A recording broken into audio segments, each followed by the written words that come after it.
Senate will come to order. Senators will be in their seats. The clerk will call a roll. Ellie. Argabright. Billinger. Blasey. Blue. Bowers.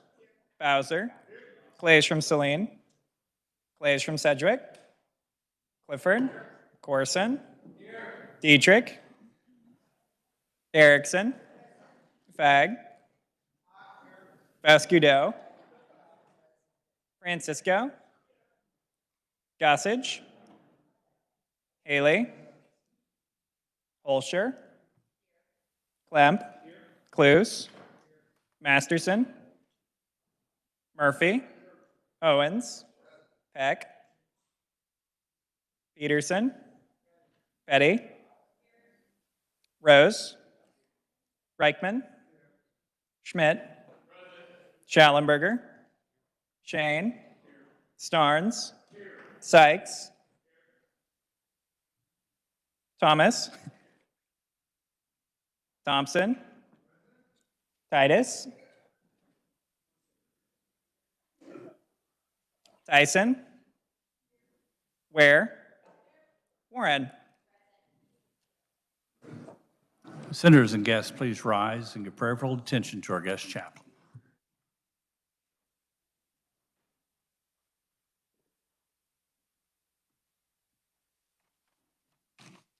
Let us pray. Father God, in your word, you instruct us to fix our thoughts on what is true and honorable and right and pure and lovely and admirable. You admonish us to think about things that are excellent and worthy of praise. Father, cause us to fix our attention on these things that are not unreal, far-fetched dreams, but things that are true, not cheap, flippant, superficial things, but things that are honorable. Not things that are wrong and unjust, but that which is right. Not things that promote arguments and defense in others, but those that are agreeable. Not slander, gossip, and put-downs, but information of good report, the kind that builds up and causes grace to flow. May we consider what our thoughts are fixed on today. Father, you care about all the details of our lives, including the issues before this legislative body today. You care about every word spoken. Cause this body to strive for resolution where there's conflict, to know when to give way and when to hold the line, to listen twice as much as they speak, and may they listen well. I pray that your peace today, which is far beyond our understanding, would fill this chamber. I ask that you give each senator wisdom as they argue their position. I lift up President Masterson, Vice President Schallenberger, Majority Leader Blasey, and Minority Leader Sykes to you. Give them your direction as they lead this chamber. I pray that at the end of the day, the deliberations in this chamber would lead to sound decisions that would honor you, blessing all Kansans. In Jesus' name, amen. I pledge allegiance to the flag of the United States of America and to the republic for which it stands, one nation under God, indivisible, with liberty and justice for all.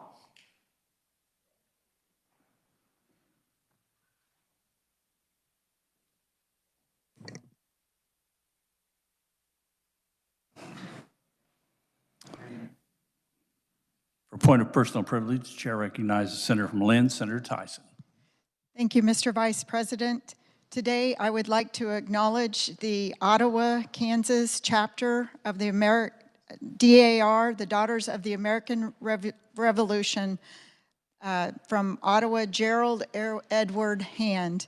They are celebrating their 125th anniversary. And would you please stand as I recognize your names? Carrie Everly, Linda Fredericks, Shirley Sweet, Teddy Love, Nancy McAnicky, Vice Regent. We appreciate the DAR, especially the Ottawa DAR, and all that you do for our communities and your outstanding service. Please give them a warm Senate welcome.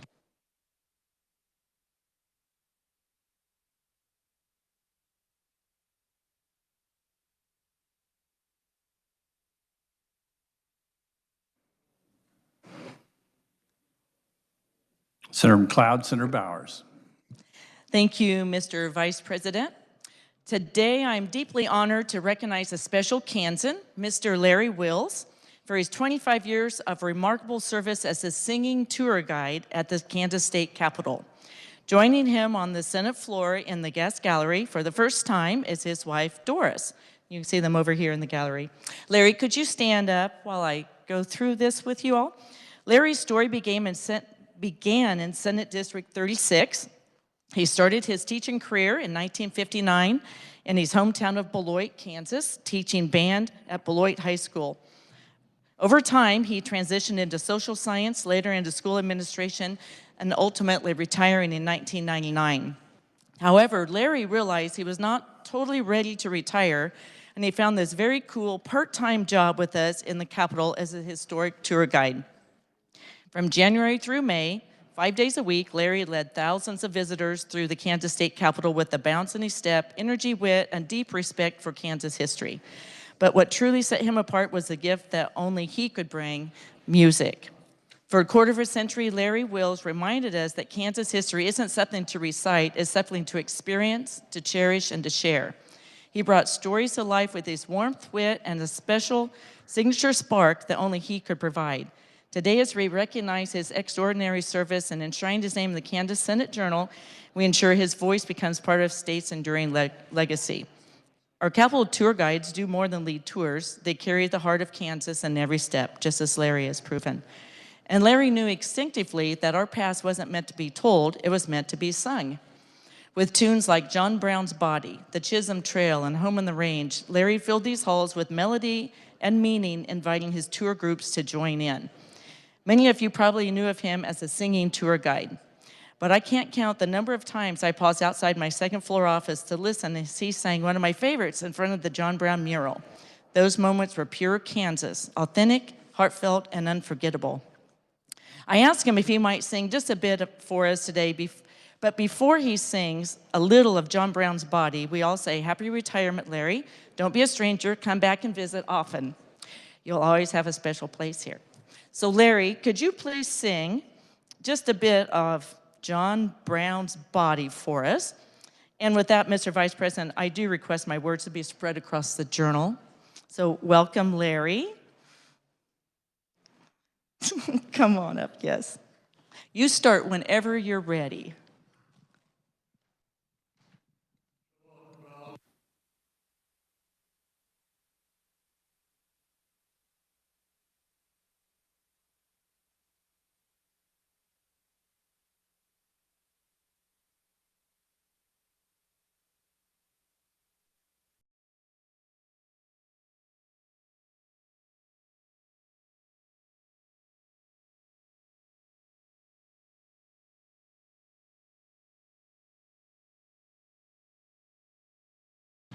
Thank you, Larry. Happy retirement, and thank you, Mr. Vice President. Thank you, and thank you all for being here. Please note reference the bills on page 1 and 2 of the calendar. Messages from the governor, the clerk will read.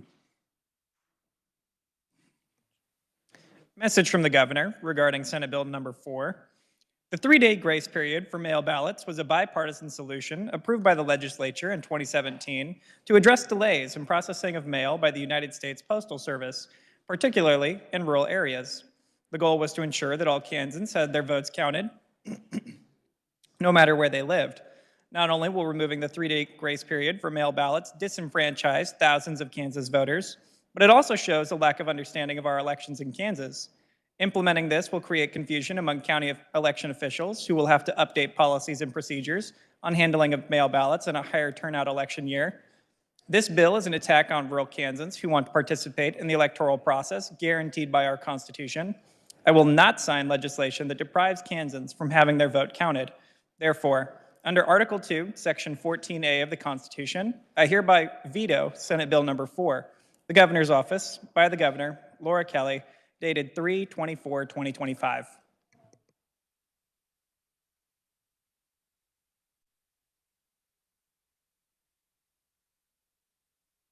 Messages from the House. The clerk will read. The House concurs in Senate amendments to House Bills 2120 and substitute for House Bill 2149, House Bill 2206, and House Bill 2311. The House announces appointment of Representative O'Habazin as a conferee on House Bill 2107 to replace Representative Carmichael. At this time, I'm appointing the senator from Saline, Senator Clays, to replace the senator from Butler, Senator Masterson, as conferee on Senate Bill 125.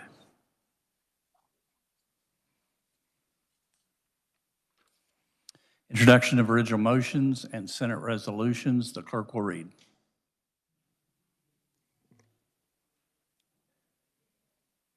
Senate Resolution number 1717 by Senators Blasey, Alley, and others. A resolution denouncing a satanic worship ritual on the grounds of the Kansas State Capitol that is scheduled to take place on March 28, 2025. Chair recognizes the senator from Sedgwick, Senator Blasey. Thank you, Mr. Vice President. Will the clerk please read the resolution? Whereas, the United States of America is one nation under God, founded upon principles that recognize the importance of faith, morality, and the common good. And whereas, the Kansas Senate acknowledges and respects that the First Amendment to the Constitution of the United States guarantees all citizens the right to assemble and the freedom of speech, even as it expresses its profound disagreement with actions that mock or desecrate sacred beliefs. And whereas, the planned satanic worship ritual is an explicit act of anti-Catholic bigotry and an affront to all Christians.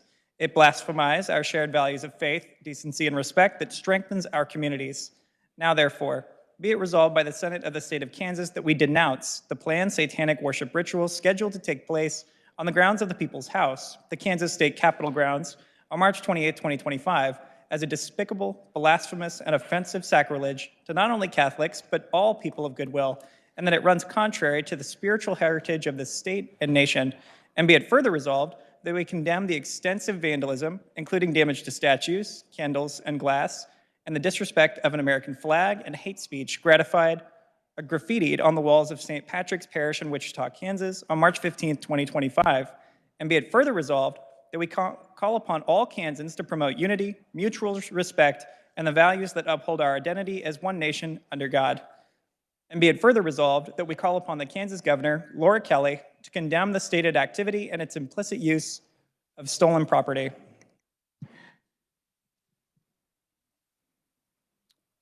Senator from Sedgwick, Senator Blasey.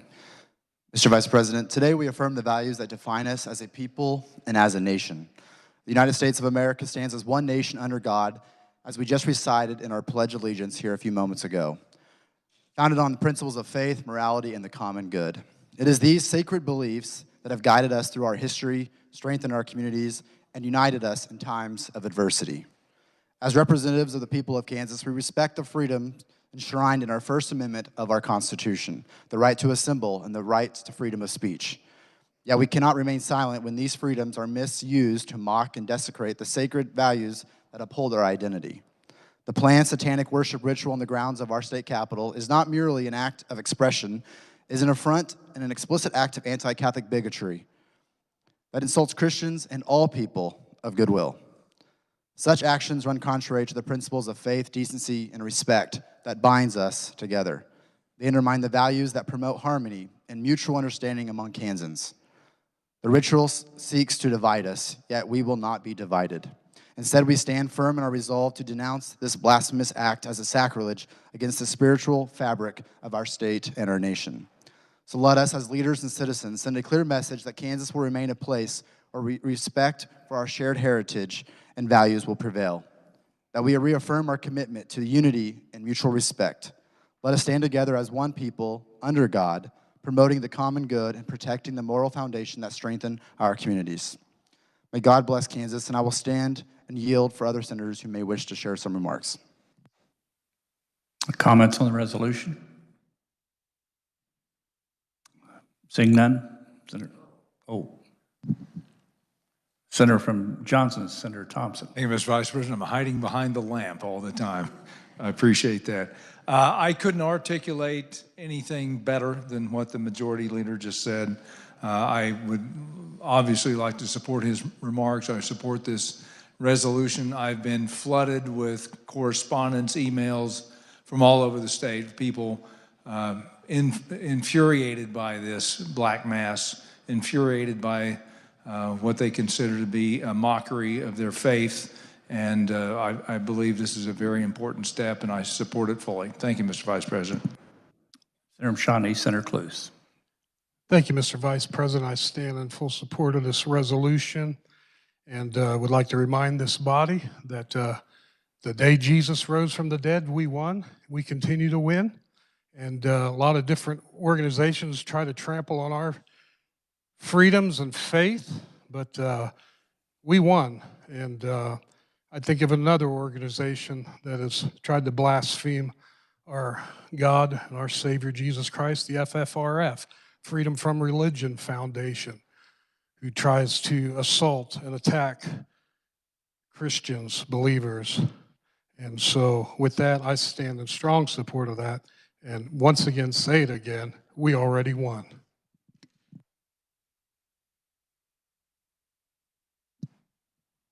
Seeing no further comments, Senator from Sedgwick, Senator Blasey. Mr. Vice President, move an emergency be declared, the rules suspended, and Senate Resolution 1717 be adopted by voice vote. For the motion, all in favor say aye. Aye. Opposed, nay. The ayes have it. The motion is carried.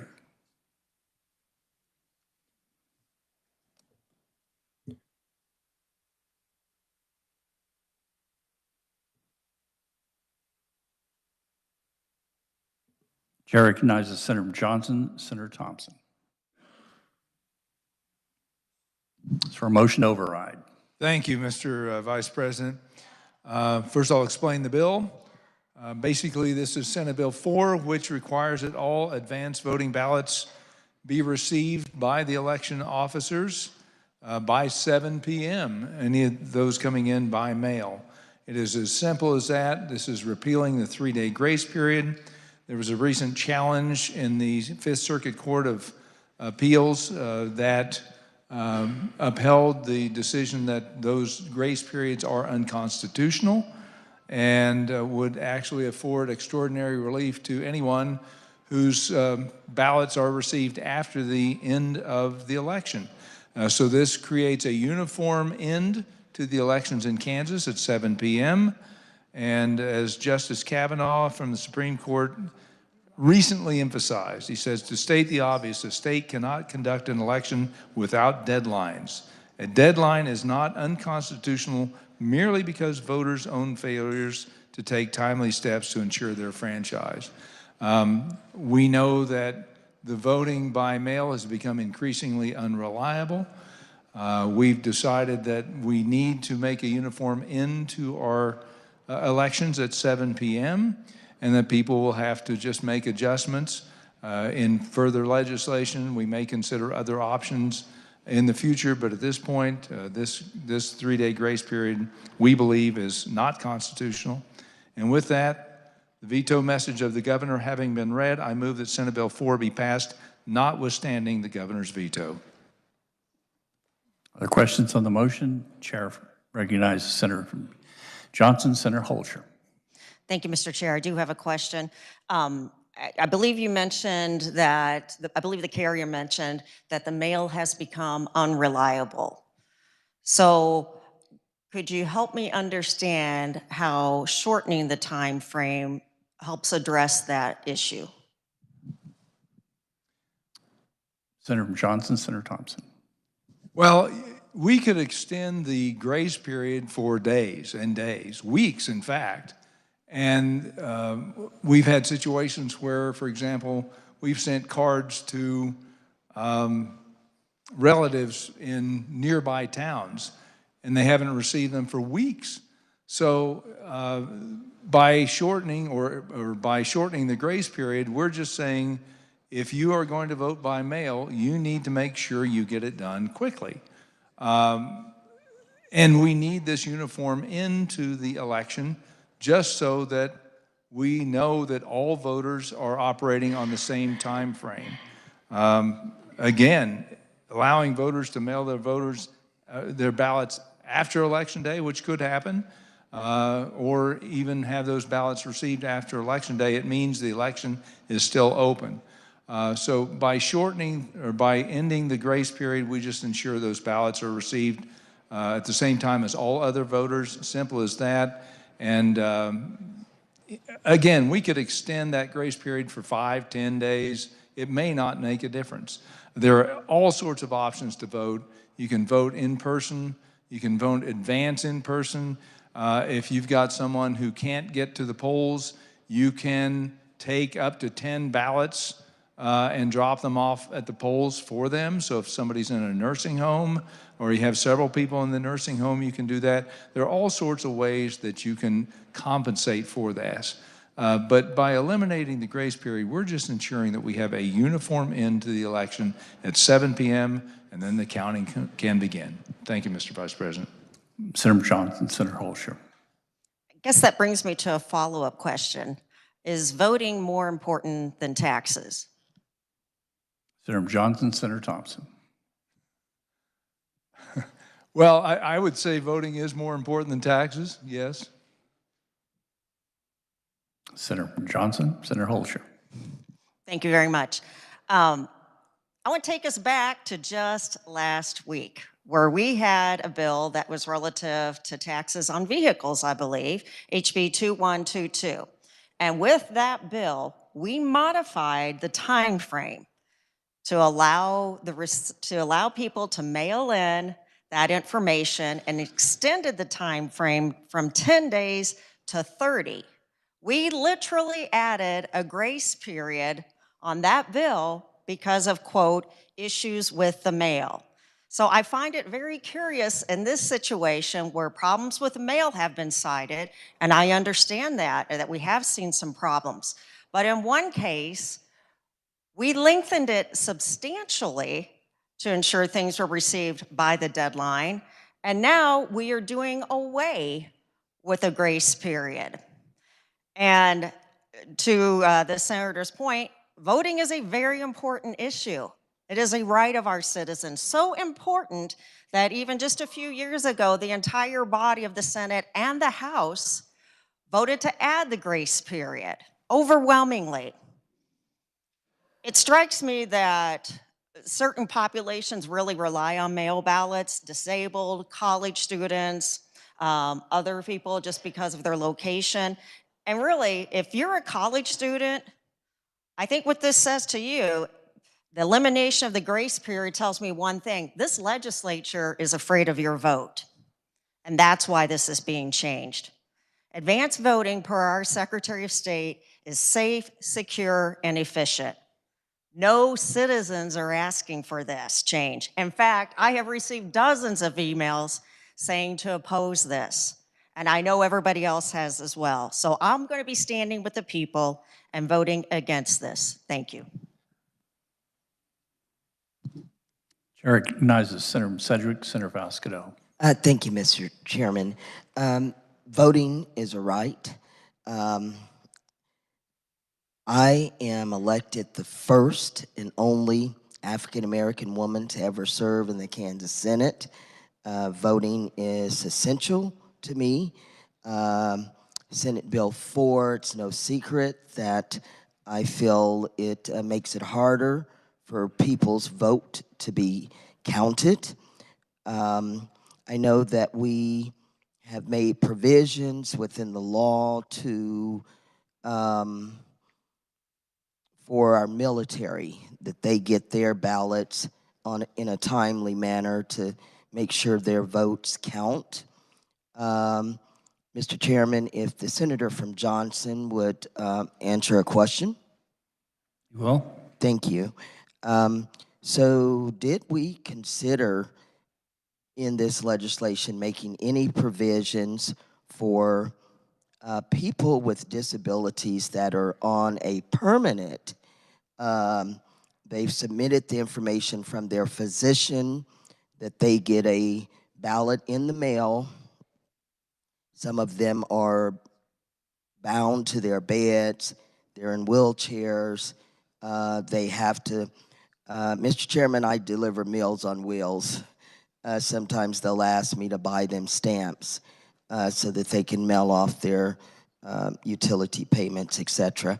So, and even though we say everybody should make provisions and get their vote in by 7 p.m. on election day, you know, Mr. Chairman, everybody is not the same. You know, look at around this room. I look totally different from everyone. And Mr. Chairman, so we have to, it is for us lawmakers to make provisions for all people in all situations. And so did we consider those seniors and people with disabilities that they can't just jump up and get dressed and run out and vote? Mr. Chairman. Senator Johnson, Senator Thompson. Thank you, Mr. Vice President. There's already the permanent advance voting ballot request list for the people like that, so that they can, without having to mail in an advance voting ballot request every time, get sent those as soon as they're available from the Secretary of State. So with that regard, they already receive those ballots. And again, with regard to the mail, with regard to that, that is not the only option those people have. They can have relatives, they can have friends, they can have neighbors take their ballot to the election place and drop it in the little red bag, and that's one option for them. And again, you can collect up to 10 ballots. That is in state law. So somebody could, if you have 5 or 10 people you know in the nursing home who are homebound, who are you know, restricted ability to move around or stuck in bed, you can help them. So there's all sorts of ways to get that ballot in. Mail is not the only option, and mail is, again, we're setting a uniform time at which the election comes to an end. It's that way in NFL games. If the clock runs out, they don't give the team who's behind an extra 2 or 3 shots at making a field goal. It's the same sort of idea. There should be a uniform time so the election comes to an end, the counting can start, the adjudication of ballots still are not affected by this whatsoever. So the time frame, particularly with the mail, is almost not worth even talking about at this point, because we saw an increase in advanced in-person voting this last election because people realized the mail is not reliable. So people can make provisions for that. Students out of state can use UPS, FedEx, whatever, if they want to do that. If they want to vote, that's what they have to do. And again, in this Fifth Circuit Court opinion, they talked about that. They said that, and again, I want to reread this so people hear this. This is from Justice Kavanaugh. To state the obvious, a state cannot conduct an election without deadlines. A deadline is not unconstitutional merely because of voters' failures to take timely steps to ensure their franchise. That means the voters have a duty to make sure that gets in. If that means they change their habits and start voting in person, if that means they change their habits and have a neighbor deliver the ballot for them, all they have to do is follow the law, follow the procedures, and get it done. So at some point, we have to say the end of the election is here, and all these other potential contingencies you just have to account for, Mr. Vice President.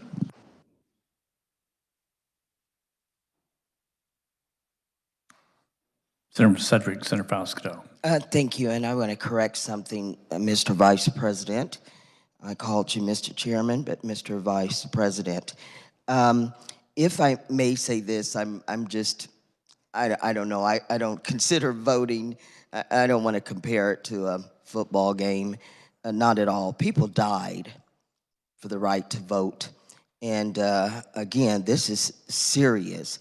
Also, Mr. Chairman, with all due respect to the senator from Johnson, previous law we could, I represent Cerebral Palsy Foundation in Wichita, and people are there with disabilities.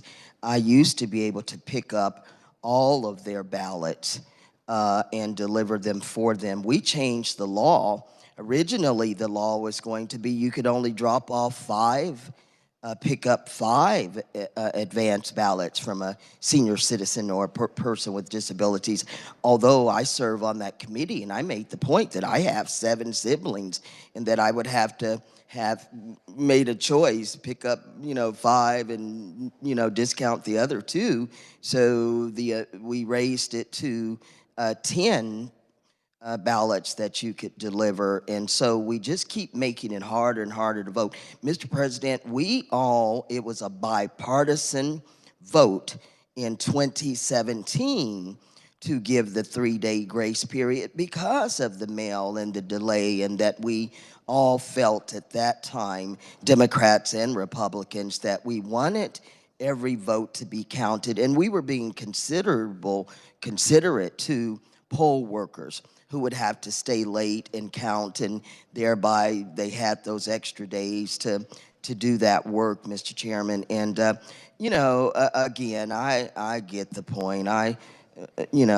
But still, we should not treat voting that people fought for and died for, which is a right for all citizens. We should be making it easier to vote, not harder to vote. And so, but thank you, Mr. President, Vice President, for your indulgence. Let me take a moment to recognize the former Senator Rob Olson, who is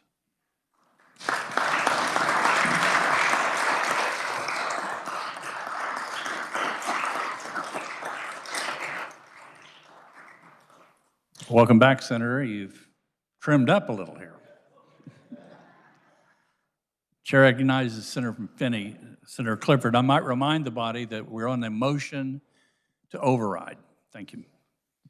Thank you, Mr. Chairman. I certainly appreciate the Senator from Sedgwick acknowledging the contribution of the military and the blood shed by our fellow veterans to maintain our right to vote. We in the military get to live overseas, and many of us lived in countries where a purple thumb on election day proudly displayed shows that you exercised your right to vote. As a former county commissioner, I canvassed the vote for 7 years, and I always tried to not disenfranchise a voter, despite the vagaries of the mail, smudged postmarks, absent postmarks. Over the last few years in the House, I've actually voted to maintain the 3-day grace period. But in talking to constituents, and admittedly many are on my side of the aisle, they still think that enables voter fraud. And frankly, I'm sick of hearing that, and I am changing my vote to get rid of the 3-day grace period in an effort to dispel that argument. Ironically, when I left the county commission, my seat, when it did come to election, was won by 1 single vote. And I live as a veteran to tell people that everyone's vote matters. And in my support of the override in Senate Bill 4 is my vote for that. Thank you, Mr. Chairman. Chair recognizes Senator from Sedgwick, Majority Leader Blasey. Thank you, Mr. Vice President. We heard earlier from other members of the body that this vote was a bipartisan vote that brought this into law. But what we're facing today is a federal court of appeals ruling that has said that this law is unconstitutional. And it pertains specifically to Mississippi in a ruling that was dated October 25th, 2024, which has kind of already been read by the senator from Johnson. But I want to read the first paragraph of their ruling, because I think it's very important.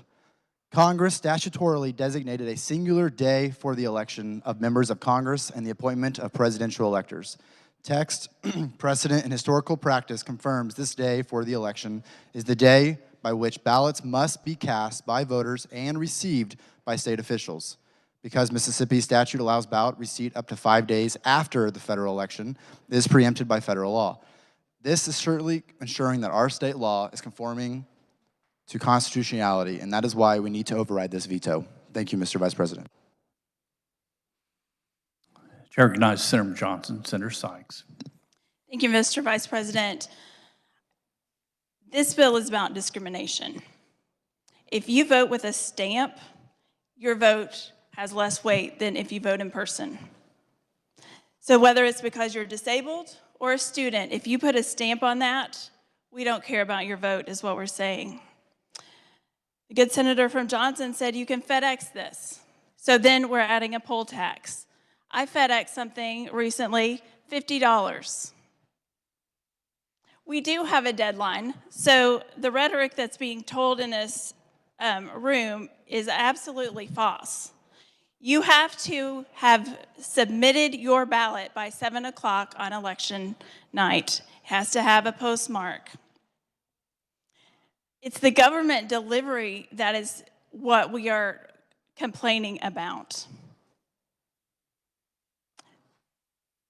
So my question to my colleagues in here is, what is next?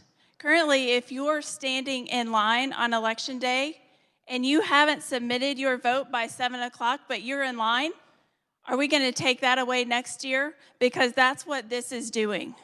This is saying, you did this. You're in the game. You threw the final shot. The buzzer buzzed, but it was out of your hand, and we were waiting for it to land, and we gave 3 days.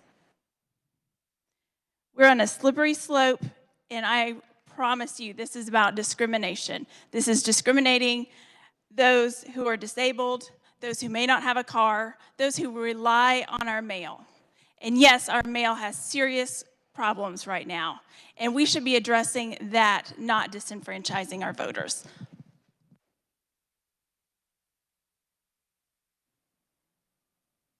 Senator from Douglas, Senator Francisco. Thank you, Mr. Vice President.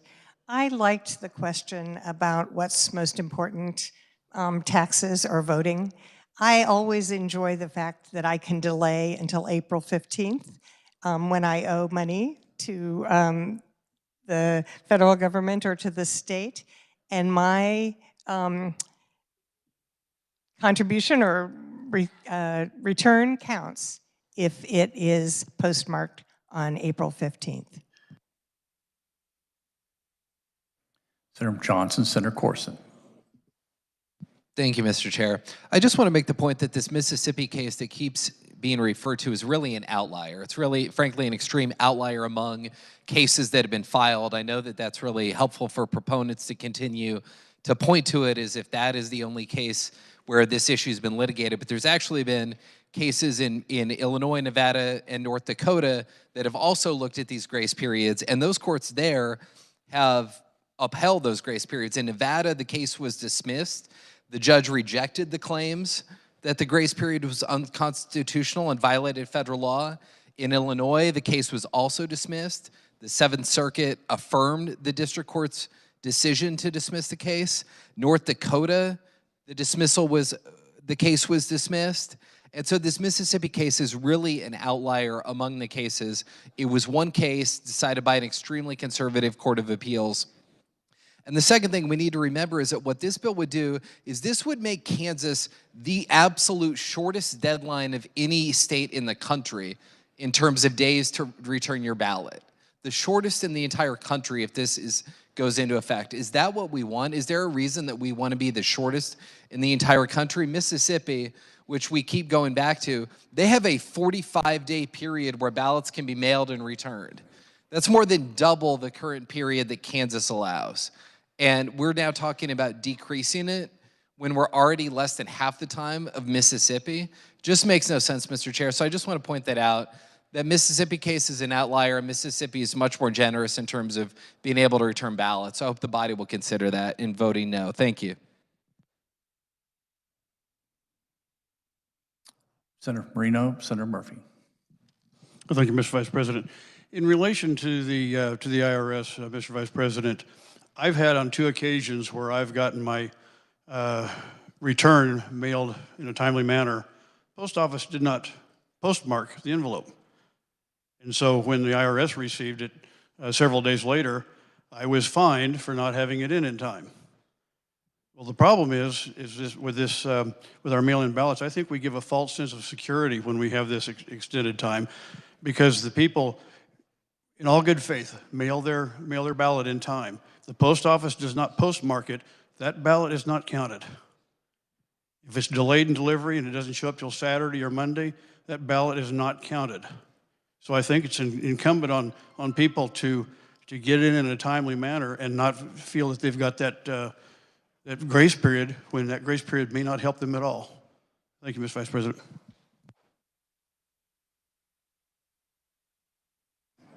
Seeing no further comments, Senator Johnson, Senator Thompson, you may close. Thank you, Mr. Vice President. I don't know if I reread the veto message again, or basically I move that we override the veto of the governor. Thank you, on Senate Bill 4. Thank you, Mr. Vice President. This constitutes final action.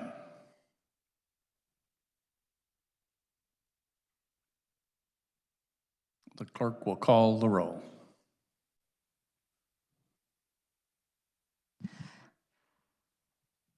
Chair recognizes Senator Johnson, Senator Warren. Thank you, Mr. Vice President. Just procedurally, could we have an explanation? Your yes vote means this and your no vote means that. Yes vote overrides the governor's veto. And no vote sustains the governor's veto. Clerk may proceed. Hallie. Argabright. Billinger. Blasey. Blue. Bowers. Bowser. Clays from Saline. Clays from Sedgwick. Clifford. Corson. Dietrich. Erickson. Fagg. Faust-Gudot. Francisco. Gossage. Haley. Holscher. Clamp. Cluse. Masterson.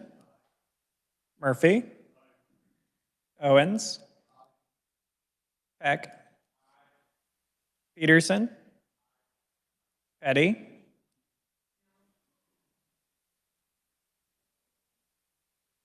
Rose. Reichman. Schmidt.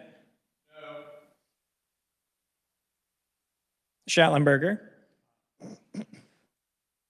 Shane. Starnes.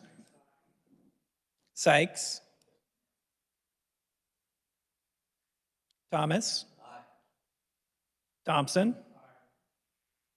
Titus. Tyson. Ware. Warren. Has every senator had an opportunity to vote?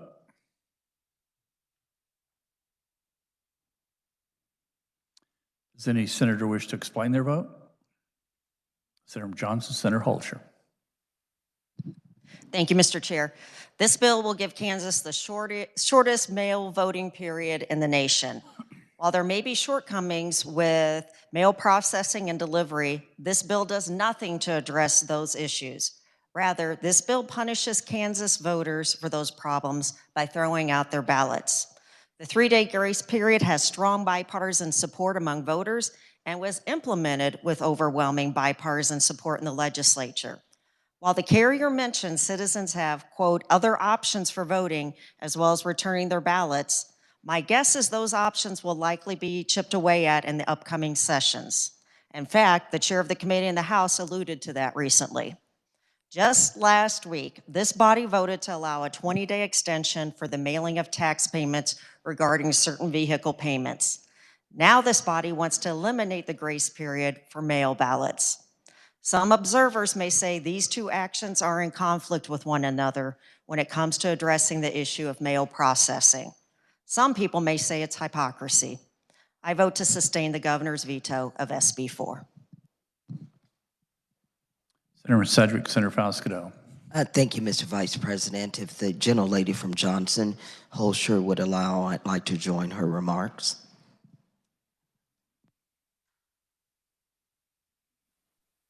Further explanation of vote?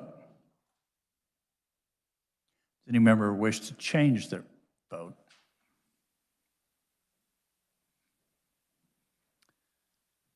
Seeing none, the clerk will close the roll and tally the vote.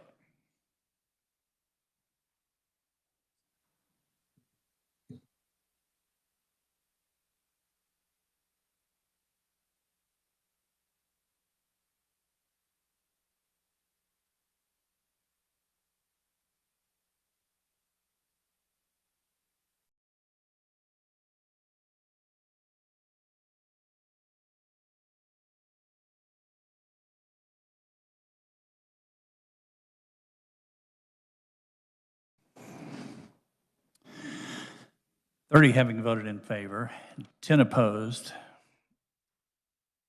to Senate Bill 4. 2/3 constitutional majority having voted in favor of overriding the governor's veto.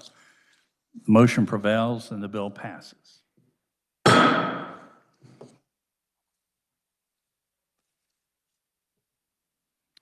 an agree to disagree, Chair recognizes Senator from Sedgwick, Senator Erickson.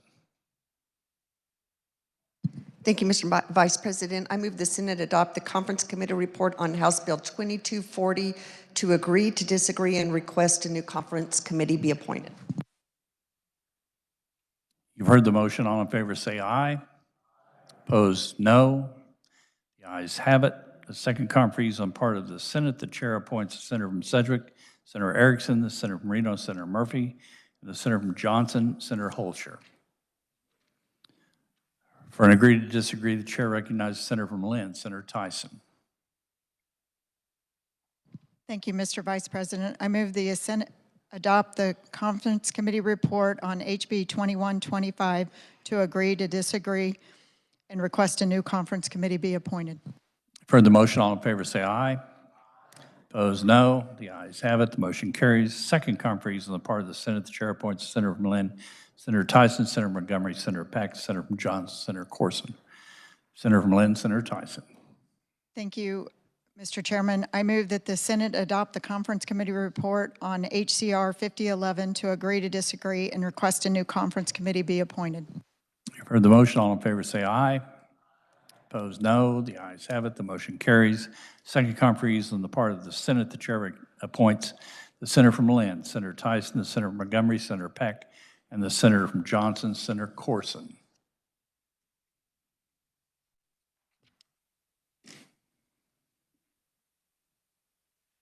The chair recognizes Majority Leader from Sedgwick, Senator Blasey. Thank you, Mr. Vice President. I move an emergency be declared, the rules suspended, and House Concurrent Resolution 5004 be advanced to final action subject to amendment, debate, and roll call. You've heard the motion. All in favor say aye. Opposed, no. The ayes have it. The motion carries.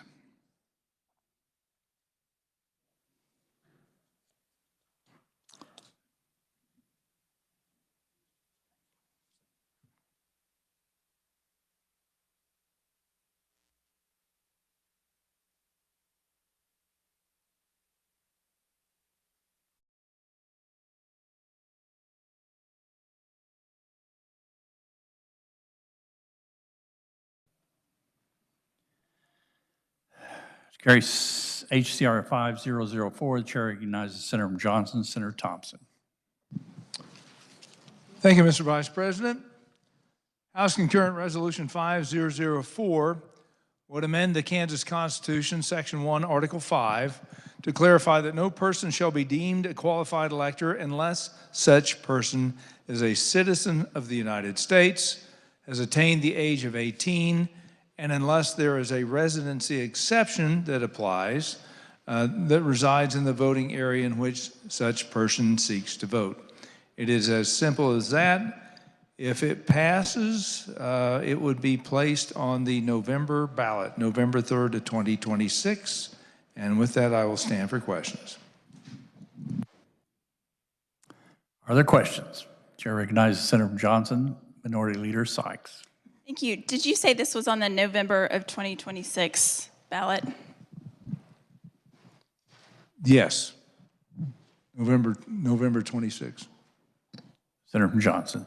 Senator Sykes. So if this is such a concern and we are worried, which I do not think non-citizens are voting in our elections, and court cases and records and the previous Secretary of State, all those attempts trying to say that we had voter fraud and non-citizens were voting have all showed that this is an error and not actually factual. So why are we waiting till 2026 to put this on the ballot?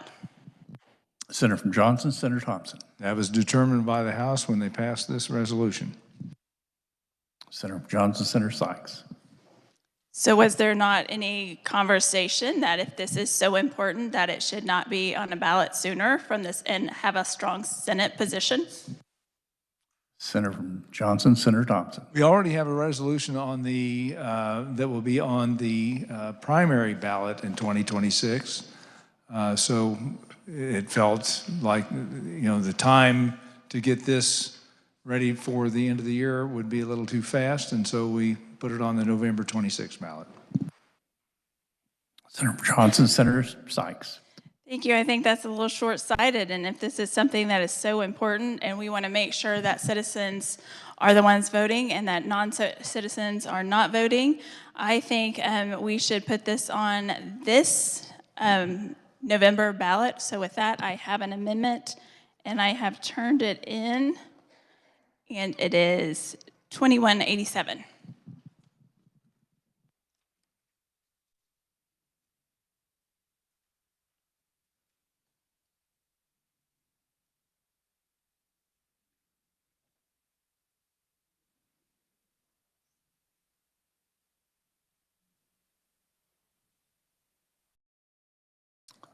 Senator Johnson. Senator Sykes, you may continue. Thank you. I brought this amendment because if we are so concerned that non-citizens are voting, why are we letting 3 more elections happen before this? Actually 4. So I think it's adamant that we get this on in November, and I chose November because we do know that more Kansans vote in general elections than in primaries. So if we are truly concerned, we need to make sure that all of our elections are safe and get this as soon as possible. So with that, I would stand for questions. Questions on the amendment? Senator Johnson. Senator Thompson. Yes, I would ask to carry the amendment. Does every city and school board have an election this November? Senator from Johnson. Senator Sykes. I am not sure if everyone does, but the ones that do, we need to make sure that those who are allowed to vote are the ones who are going to be voting, and this is an important issue, so that all Kansans, it would be on their ballot in November. Senator Johnson. Senator Thompson. And I would suggest that if you want the most turnout, you're going to want the election where everybody is voting on bigger issues, and every municipality is going to be involved, every county is going to be involved, which would be November 2026 instead of this coming November. Plus, there's a huge cost to counties who don't have elections when you're holding that in November 2025, when they don't have to spend that money because they don't have certain elections. And so that was part of the reason for November 2026. But I obviously will not stand in support of this and believe this is not a friendly amendment. Thank you, Mr. Vice President. Are there further questions on the amendment? Seeing none. Senator Johnson, you may close.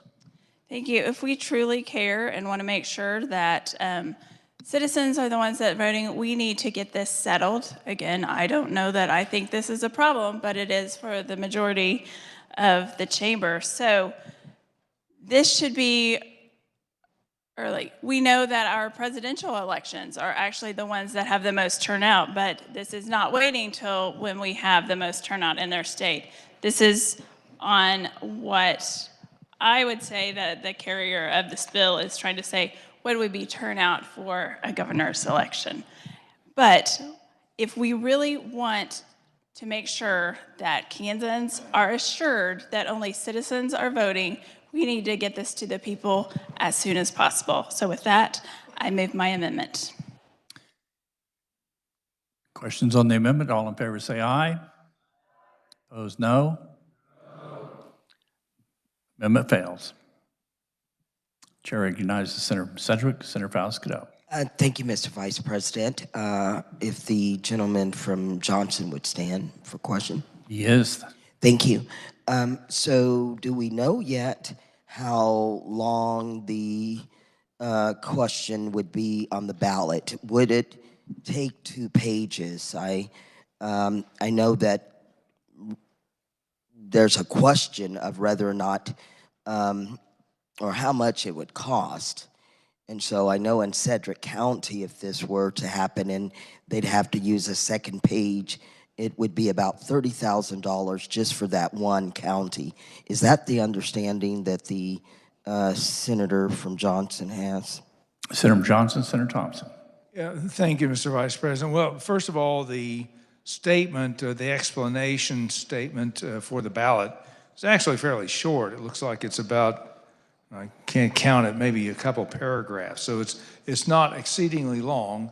Secretary of State did estimate that in public notice in newspapers would cost between $40,000 and $50,000 per amendment, and that I assume that would be this amendment.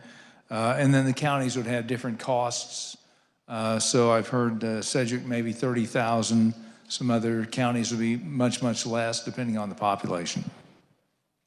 Senator from Sedgwick, Senator Fowles-Cadeau. Thank you, Mr. Vice President.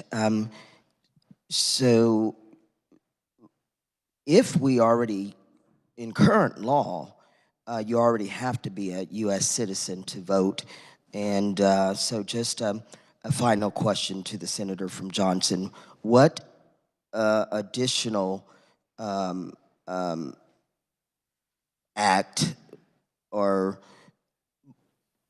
validation of current law, what would this legislation or a resolution do to support or expand what already exists? Thank you, Mr. Vice President.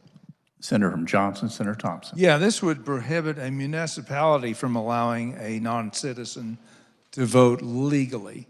Currently, it is not clear in statute that can be prohibited, which is the reason for this concurrent resolution. Further questions? Senator from Johnson, Senator Corson. Are non-citizens currently voting in our elections, Mr. Chair? That'd be a question for the carrier. Senator from Johnson, Senator Thompson. It's difficult to say. Secretary of State, we passed another bill earlier this year with regard to temporary driver's license and cleaning up of the voter rolls.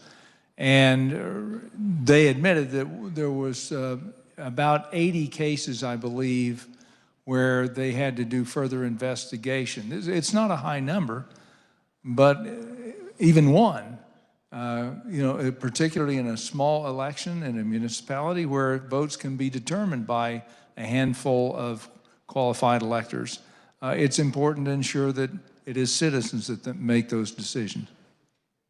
Senator Johnson, Senator Corson. I'll go ahead and I'll support this, but we're supposed to have a cop on the beat. That cop is supposed to be the Attorney General. And it seems to me, Mr. Chair, that despite all the additional FTEs that we've given the Attorney General, we've got an Attorney General that's asleep at the wheel and is not prosecuting these folks who shouldn't be voting and apparently may be voting in some of our elections. So I would urge this body to reinforce with the Attorney General that he needs to get on the job. Thank you. Senator Shawnee, Senator Schmidt. Thank you, Mr. Vice President. Just to jump on that note from the Senator from Johnson on the Attorney General, they've spent approximately $22 million in outside counsel in the last 4 years, and I do wish that that was something the Governmental Efficiency Committee could have gotten to. For the other Senator from Johnson, my friend, I share his love of details. I see he's smiling. I'll take that as a win. I have an amendment. I think it's very important that we are detailed in what we're trying to define here and how we're detailing citizenship. I have an amendment 2188.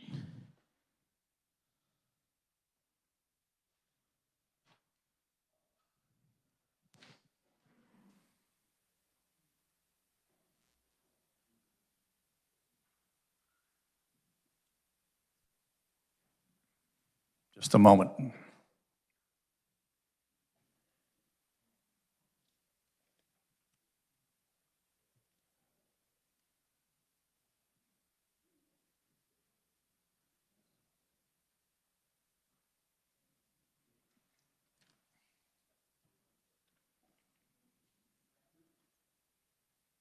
Would you like to explain your amendment or have it read?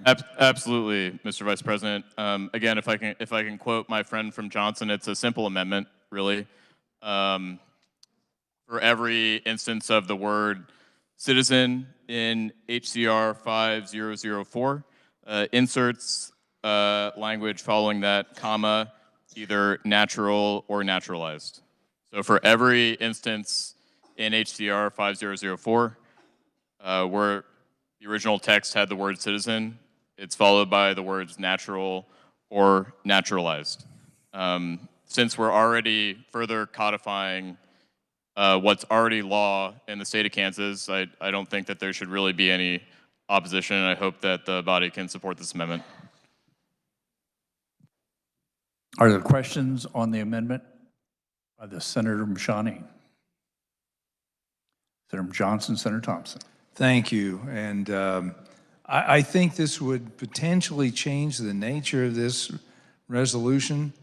Naturalized means a foreigner admitted to the citizenship of a country, but that does not speak to the application necessarily to become,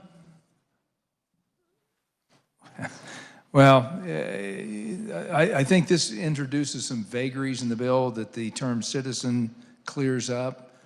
So without further thought on this, I can't see that this is a friendly amendment because it does introduce some concerns about who is a citizen, who is not, and I think it opens the door to all sorts of problems, so I cannot support this. Thank you, Mr. Vice President. Are there further questions? Seeing none, Senator Mashani, you may close. Thank you, Mr. Vice President. I actually think that the Constitution is pretty clear on what citizen and citizenship means. I think the only distinction that I can think off the top of my head, and I'll defer to, I think, the three lawyers we have in this body, but I think the only distinction between natural and naturalized citizen in the Constitution is that a naturalized citizen is ineligible to run for president. I think that's the only distinction. I see one head shaking over here. I know he doesn't want to agree with me in public, but I think that I can't think of any vagaries, and I hope that the body could support this amendment. And with that, I'd like to move 2188. Question now arises on the amendment. All in favor say aye. Opposed, no. Motion appears to fail. Motion does fail. Chair recognizes Senator Douglas, Senator Francisco. Thank you, Mr. Vice President. I did ask for the testimony on this bill from our Secretary of State to be distributed. So everyone should have a copy of this.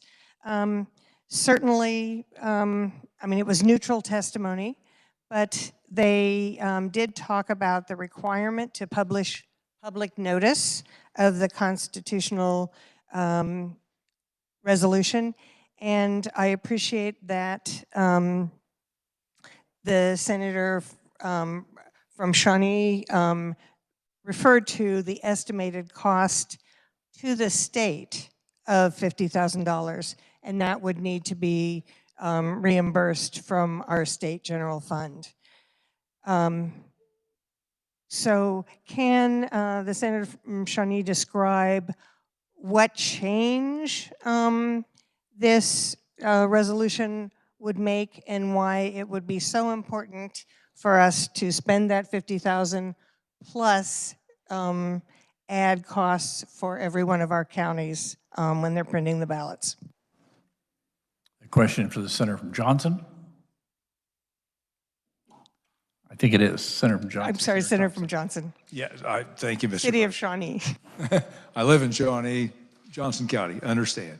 Well, the $40,000 to $50,000 refers to the publication in notice in newspapers that's required by the Secretary of State. The additional cost to counties, the estimates of about $300,000 in aggregate for all 105 counties. Obviously, this is a constitutional question. We're asking the citizens to determine whether or not this is something that they want to support.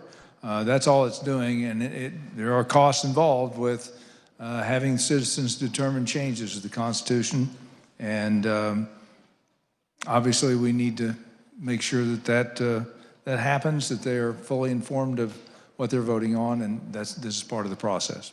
Thank you, Mr. Vice President. Senator Douglas, Senator Francisco. Thank you, Mr. Vice President. I appreciate that response. Certainly $300,000 as extra cost to our counties is considerable, especially in a year when I think our intention was to reduce, not increase, property taxes. Those costs will be borne by many of the property tax and sales taxpayers in our state. But my question was really, here we have this expense. What is the result? What will we gain from having this change to the Constitution? Senator from Johnson, Senator Thompson. Well, again, it's clarifying not only that it should be a citizen that votes, but also prohibiting municipalities from allowing non-citizens to vote, because even though the statutes and the Constitution say that, it's not exactly clear.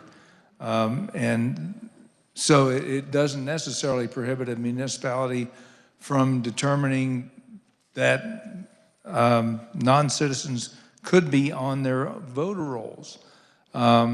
And so this just clarifies that and makes it absolutely certain. Senator from Douglas, Senator Francisco. Thank you, Mr. Vice President. Do our municipalities have their own voter rolls? The senator from Johnson referred to this would clarify what's on their voter rolls. Do they have their own voter rolls? Senator Johnson, Senator Thompson. The counties maintain the voter rolls. Counties maintain the voter rolls. So the municipalities, based on those voter rolls, would, on local certain bond election, things of that nature, would determine, who, obviously, based on the voter roll in that county, who would be voting on those particular issues. Senator from Douglas, Senator Francisco. Thank you, Mr. Vice President. So if a voter roll, say for a municipal election or a school board election, was to include or allow for individuals who are non-citizens, that would have to be a separate voter roll. That couldn't be the one that's used in state or national elections. Is that true? Senator from Johnson, Senator Thompson. With regard to how the Constitution addresses the national elections, it has to be a U.S. citizen. But the state statute only addresses citizenship as a part of the application for registration or regarding a federal election. So it's possible that a municipality could allow a non-citizen to vote. Senator Douglas, Senator Francisco. Thank you, Mr. Vice President. In fact, in our House concurrent resolution, there is the exact wording that's currently in Section 1, Article 5 of the Constitution, and it describes the qualifications of electors. So every citizen of the United States who has attained the age of 18 years and resides in the voting area in which he or she seeks to vote shall be deemed a qualified elector. So it's very clear, it's almost exactly the same words. We talked about this question, and I think it was brought up during the testimony in committee, but in fact, in the case League of Women Voters of Kansas versus Schwab 2024, the Kansas Supreme Court ruled for 140 years, this court has recognized that the legislature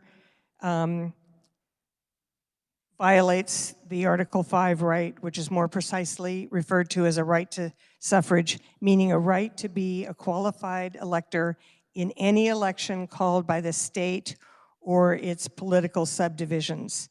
So it imposes those same qualifications on those subdivisions. So I think that there is that clear record. So we talked a little bit, certainly drainage districts are different, but they were not contemplated, and those do not necessarily refer to qualified electors. So the Kansas Attorney General opinion in 1982 said that the requirement for a qualified elector set forth in Article 5, Number 1 of the Kansas Constitution applies to those municipalities the existence of which was contemplated by the Constitutional Convention, the existence of some types of municipalities, counties, townships, or cities was clearly contemplated by the framers of the Constitution. So I don't believe that that argument necessarily would allow our municipalities currently to have a vote. And we also know how much greater cost for those municipalities to maintain their own voter rolls, to have separate ballots during an election. So can the senator from Johnson address the explanatory statement that is to be printed on the ballot? How does it clarify for the voters what this question is? Senator Johnson, Senator Thompson. Well, I can just read it. It said the amendment would clarify that only a person who is a citizen of the United States is eligible to vote in this state. A vote for this proposition would clarify that only a person who is a citizen of the United States, I'm reading through the strikeouts, is eligible to vote. The vote against the proposition would make no change to the Constitution of the state, and the language concerning voter qualifications would remain. That is the explanatory statement. Senator Douglas, Senator Francisco. Thank you, Mr. Vice President. So it's clear currently that the qualifications for a voter are that you have to be a citizen, and then this really doesn't clarify that only a person who is a citizen can vote. It doesn't clarify that the issue is municipal elections. But in fact, the statement for a vote against this proposition would make no change to the Constitution, and the language concerning voter qualifications would remain the same. Wouldn't it be important to address that voter qualification is that you are a citizen of the United States? Senator Johnson, Senator Thompson.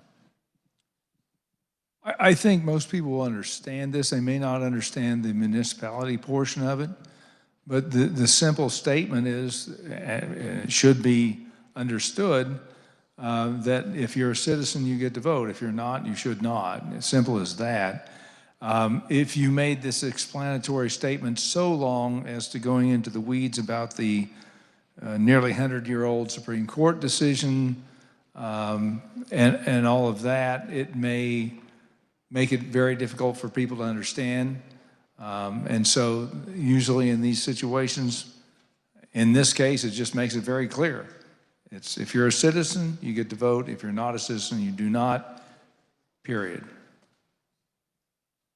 Senator from Douglas, Senator Francisco. Thank you, Mr. Vice President. If you're a citizen, you get to vote. If you're not, you don't, period, according to our current Constitution.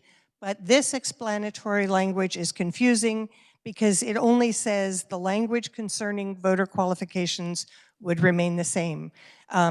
Earlier today, I did ask for a amendment to be drawn up to clarify this. I'm waiting on the amendment. I would ask the body to pass over this until the amendment has arrived.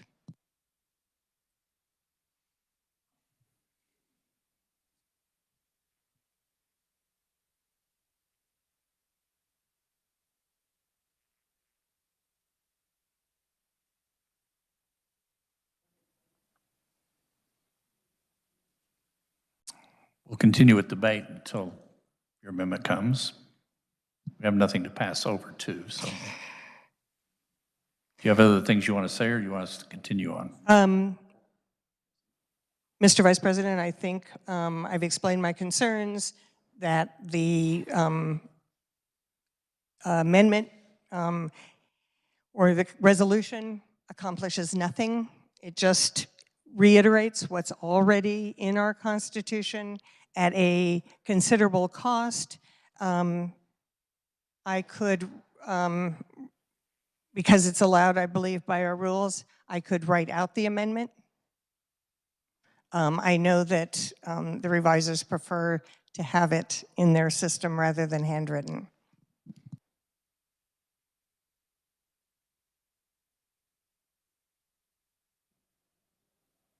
Did the minority leader was standing and has sat down? Did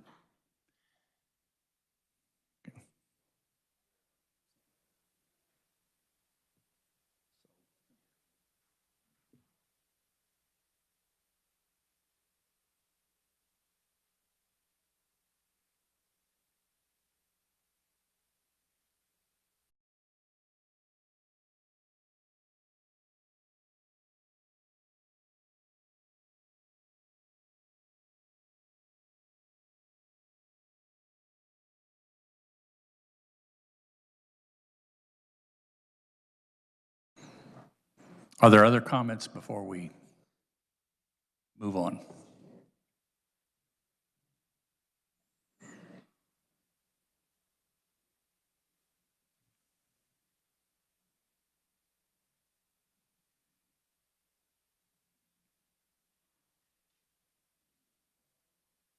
Just a moment.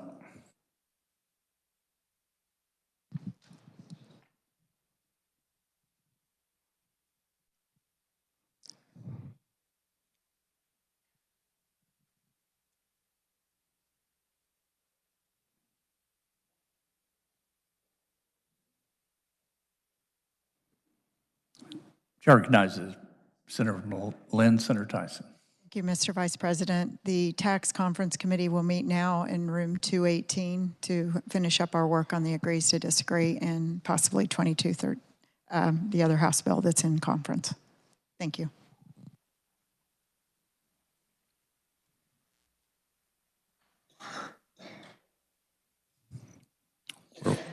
We're waiting for an amendment to be drafted.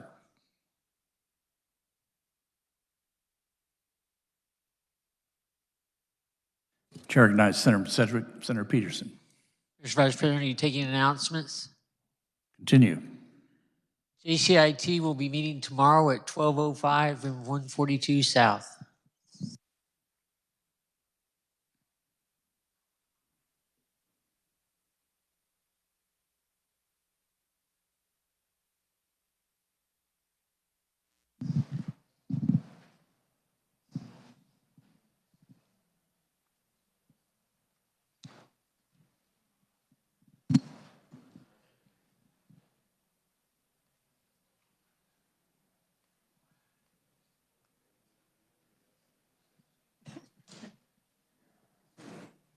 Chair recognizes Senator Johnson, Senator Gossage. Thank you, Mr. Vice President. The Senate Public Health and Welfare Committee, Conference Committee will meet at 8:30 tomorrow morning and 142 South to confer on Senate Bill 126. Chair recognizes Senator Montgomery, Senator Peck. Thank you, Mr. Vice President. I guess it's all right to make announcements at this time. Yes, it is. All right. The Agriculture Conference Committee will meet at 1 o'clock on House Bill 2255 in room 118 North. The Agriculture Committee will meet at 3 o'clock on House Bill 2028 in room 144 South. One meeting's with the with the House Ag, the others with the House Federal and State Affairs Committee. Thank you, Mr. Vice President. Senator from Shawnee, Senator Dietrich. Thank you, Mr. Vice President. So Senate FI&I will meet with the House Financial Institutions and Pensions Committee at 1:30 in 582 North today. We should have our work finished pretty quickly. Thank you.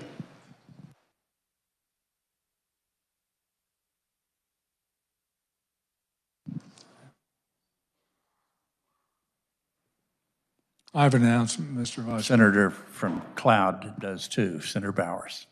Thank you, Mr. Vice President. Senate Local Government, Transparency and Ethics, and House Local Government will conference on all bills in conference on today, the 25th, at 2:30 in room 281 North. Thank you.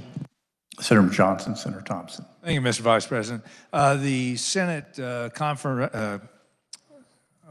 Conference Committee on Senate Bill 21 has been postponed. I don't have an estimated time for that. It may not happen this afternoon. We'll see. The Senate Select Committee on Veterans Affairs will be meeting at noon in 159 North, and we will have lunch provided for that. And the Senate Fed and State Conference Committee at 2:30 or upon the adjournment of the second chamber will be held with the House Elections Committee on HB 2056 at, again, 2:30 in 144 South. Thank you, Mr. Vice President. Senator Sedgwick, Senator Erickson. Thank you, Mr. Vice President. The House Education and the House K-12 Budget and Senate Education Conference Committee that was scheduled for 10:30 has been postponed to later this afternoon. Details to be forthcoming. Thank you, Mr. Vice President.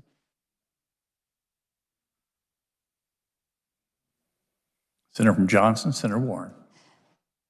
Thank you, Mr. Vice President. The Jennings Joint Committee on Corrections and Juvenile Justice will be meeting at noon in 218 North, the Jennings Joint Committee. So thank you.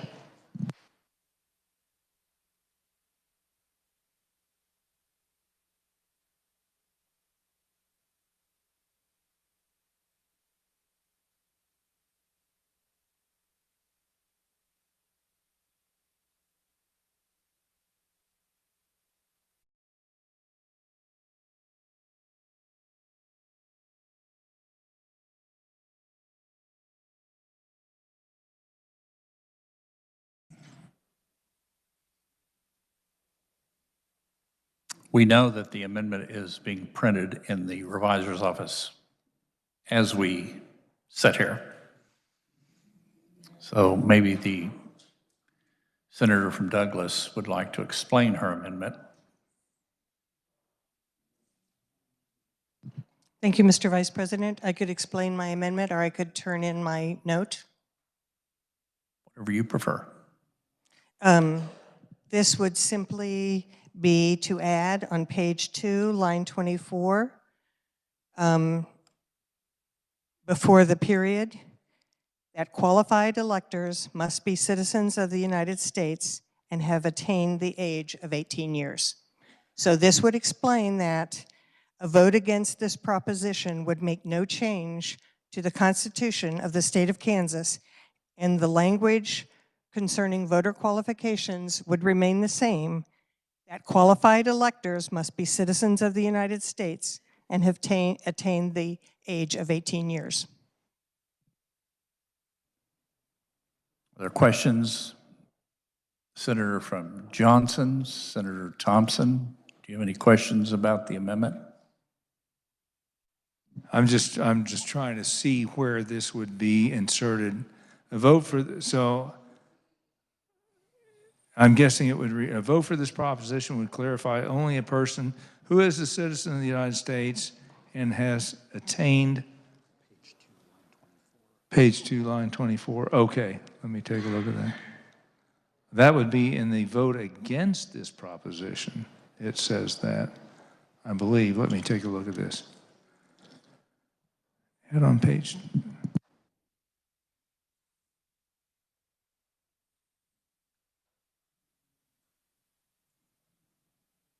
Senator Johnson, it appears the cavalry has arrived and we have an amendment. We've got the amendment. Is that what you said, Mr. Vice President? Okay. Just one moment. That will help. Thank you very much. And I am very pleased to see that it's almost exactly what I wrote out, if not exactly. Mr. Vice President, I've signed the amendment and given it to our secretary. The amendment is number 2192.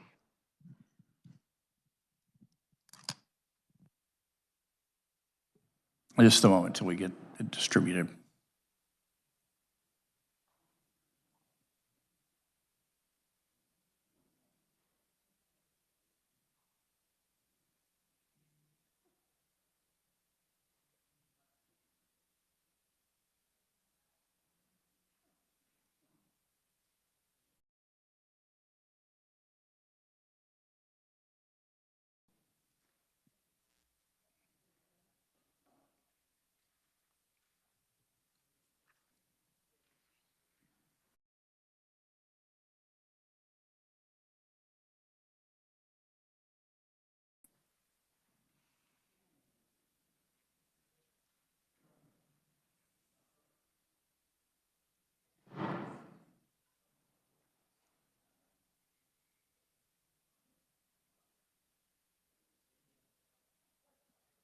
The senator from Douglas has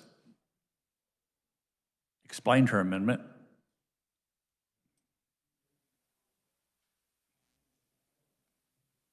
I think the senator from Johnson, Senator Thompson, was asking questions.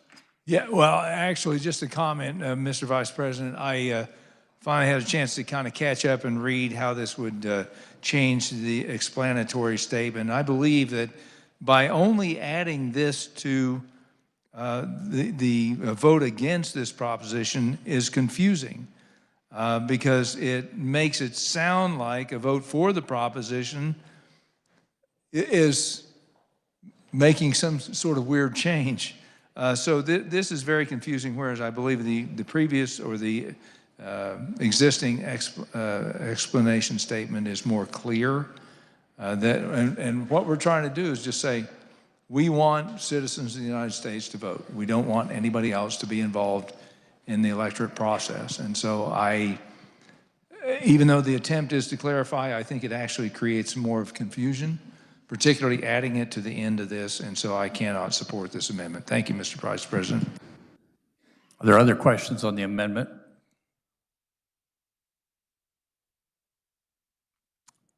Seeing none, Senator from Douglas, Senator Francisco, you may close.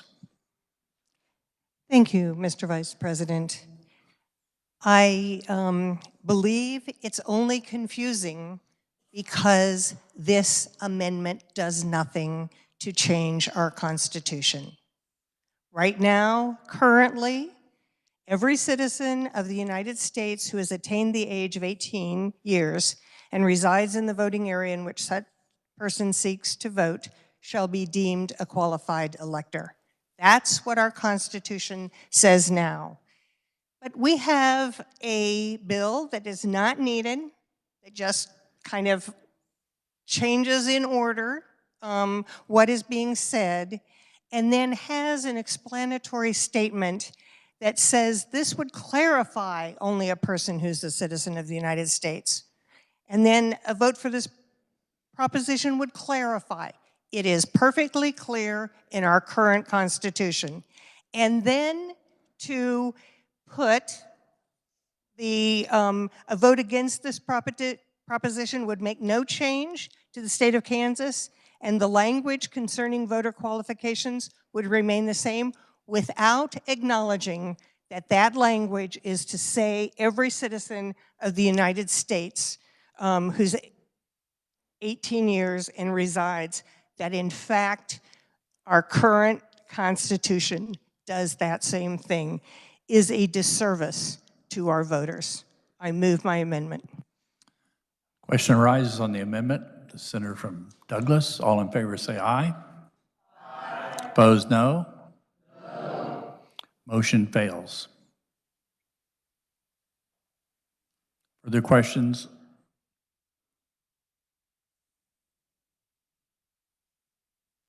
Senator from Sedgwick, Senator Ware. Thank you, Mr. Vice President. Given that the changes brought by this, and I use the word changes very loosely because I use giant air quotes, because this makes no changes. Given that the lack of changes, there's been no explanation, supporting argument, anything that hasn't been exploded, in fact, here on the floor. It's just evaporated. Those don't exist, in fact. They only exist in somebody's fantasy. I have to ask why. Why would the brilliant and esteemed senator from Johnson be bringing this to us? And the only answer that my wanderings can bring me to is that there are political reasons for it. That in fact, it would help those get elected on his side of the aisle in 2 years. And I just can't, there's no other explanation that makes any sense whatsoever to me. I hope that everyone considers that and votes no with me.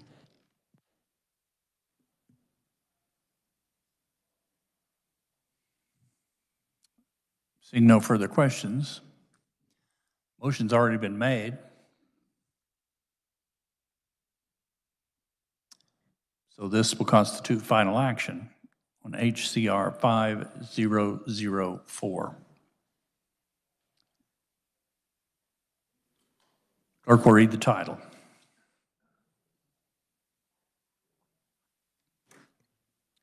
House Concurrent Resolution number 5004, a proposition to amend Section 1 of Article 5 of the Constitution of the State of Kansas to require individuals to be citizens of the United States, at least 18 years of age, and a resident of the voting area in which such persons seeks to vote in order to vote in this state.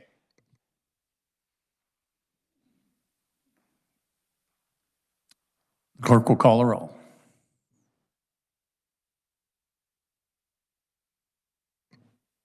Alley. Argabright. Billinger. Blasey. Blue. Bowers. Bowser.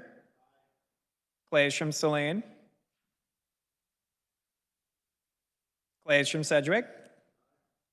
Clifford. Corson.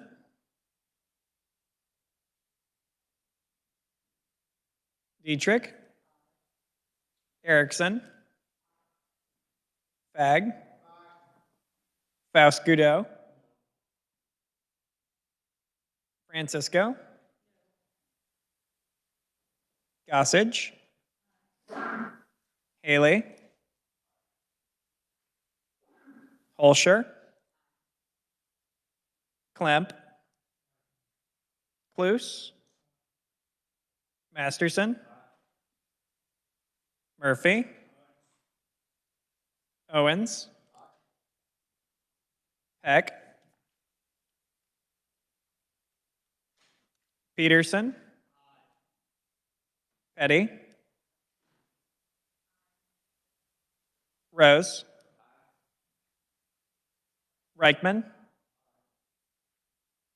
Schmidt. Schallenberger. Shane. Starnes. Sykes. Thomas. Thompson. Titus. Tyson, Ware, Warren. Has every member had an opportunity to vote? Chair recognizes Senator Montgomery, Senator Peck. Thank you, Mr. Vice President. I vote aye. Chair recognizes Senator from Johnson, Senator Corson. Thank you, Mr. Vice President. I vote aye. Senator from Sherman, Senator Billington.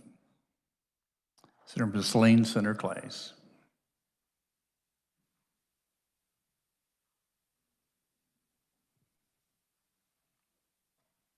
Does any member wish to explain their vote?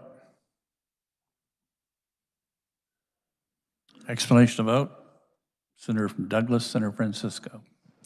Thank you, Mr. Vice President. I understand that this would be a very difficult thing to vote no on. But we, again, are doing a disservice to our constituents if we continue to allow the individuals who are introducing a concurrent resolution to be the individuals who are explaining what a yes vote means and what a no vote means without any scrutiny on that language.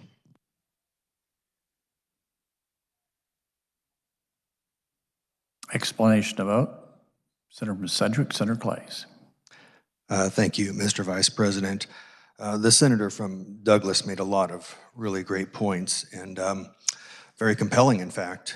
And I would say that if we lived in a normal timeline and we had judges sitting on the bench that were able to decipher and diagram a sentence as well as she is, I might join her. However, we live in a world where a lot of our judges have managed to find a right to an abortion where none exists, but can't seem to find a right to bear arms where it clearly states the right of the people, not the state, the right of the people have a right to bear arms, and that furthermore, it shall not be infringed. So given that we are mired in this particular timeline, I feel like it's important to clarify whenever possible for our judges, and therefore I voted yes on this. Thank you. Further explanation of vote? Does any senator wish to change their vote? Seeing none, the clerk will close the roll and tally the vote.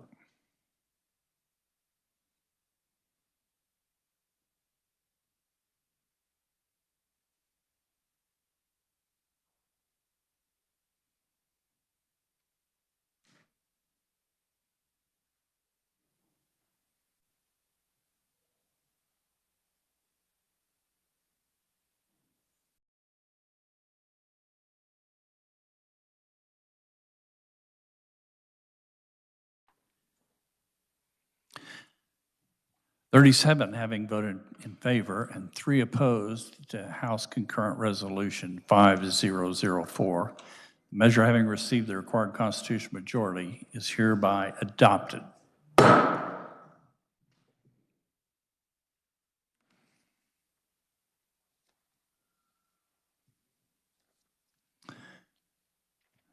This time I'm withdrawing House Bill 2228 from general orders and re-referring it to the Committee on Ways and Means. Reports of standing committees. The clerk will read. Mr. President, the Committee on Federal and State Affairs recommends that Senate substitute for House Bill 2054 be amended and the bill be passed as amended.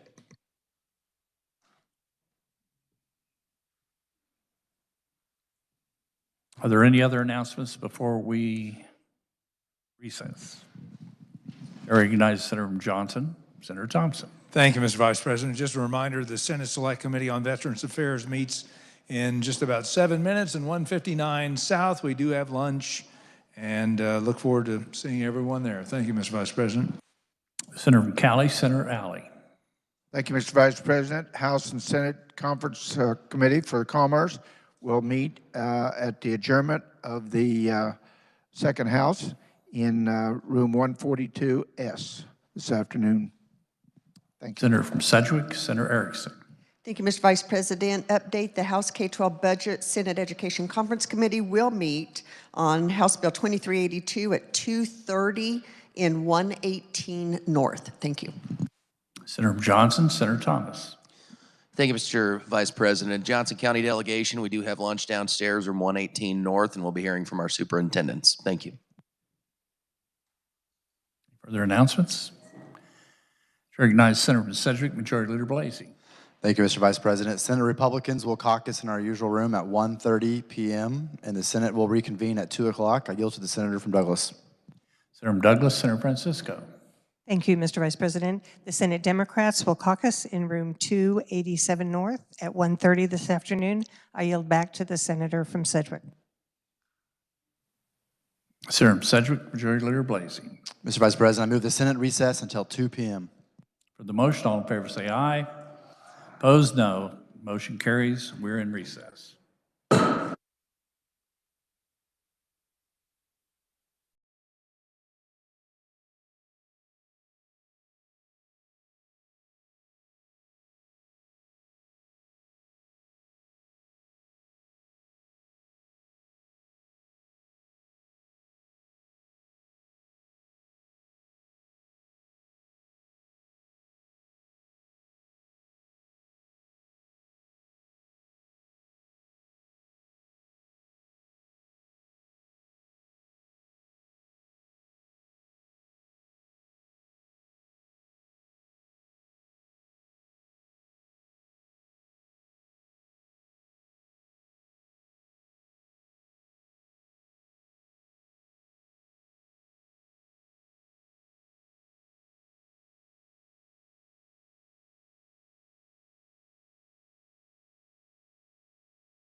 Senate will come to order.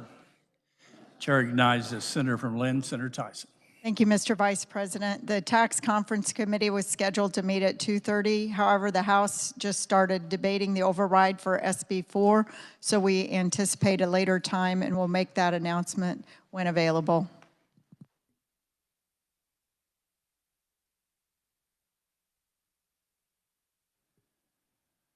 A point of personal privilege, Chair recognizes Senator Harvey, Senator Owens. Thank you, Mr. Vice President. Ladies and gentlemen, as you can see in the gallery, we have some fantastic young women and coaches with us today. We are here today to recognize the outstanding accomplishments of the Halstead High School, a shining example of excellence in both academics and athletics. This year, the Dragons made history by capturing not just one, but 2 state championships, bringing home the titles in both volleyball with a record of 43-2 and girls basketball with a record of 25-1. Their hard work, determination, and teamwork have inspired their school, their families, and their communities of Halstead and Bentley. These young women have demonstrated what it means to be student athletes, balancing the demands of competition with their responsibilities in the classroom with a combined average GPA of 3.7, earning all academic honors in both sports. Their dedication is a testament to the outstanding leadership of their coaches, teachers, families, and communities who have supported them every step of the way. Speaking of the coaches, what makes this achievement even more special is the incredible husband and wife coaching duo who led these teams to victory. Their leadership and passion for their athletes have not only built championship teams, but have also shaped the young lives with values of teamwork, perseverance, and sportsmanship. Although both teams tout numerous all-league and all-state honorees, the power of these 2 teams is their balance, teamwork, and determination to find success as a collective group rather than focusing on 1 or 2 exceptionally talented individuals. Winning a championship is no small feat.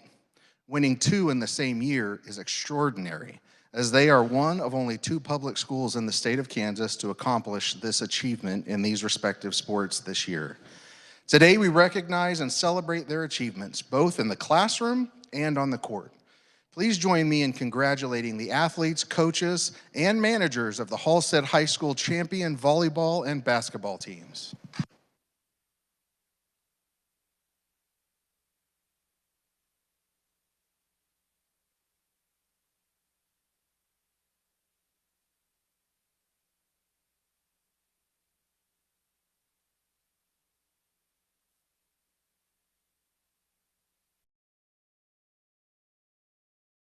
Thank you all for coming. Messages from the House, the clerk will read. The House concurs in Senate amendments to House Bill 2037 and 2304. The House concurs in Senate amendments to House Bill 2040 and has requested return of the bill. The House concurs in Senate amendments to House Bill 2107 and again requests return of the bill. The House non-concurs in Senate amendments to House Bill 2158, has requested a conference and has appointed Representatives Tarwater, Turk, and Clayton as conferees on the part of the House. The House non-concurs in Senate amendments to House Bill 2118, has requested a conference and has appointed Representatives Tarwater, Turk, and Clayton as conferees on the part of the House. The House non-concurs in Senate amendments to House Bill 2342, has requested a conference and has appointed Representatives Tarwater, Turk, and Clayton as conferees on the part of the House.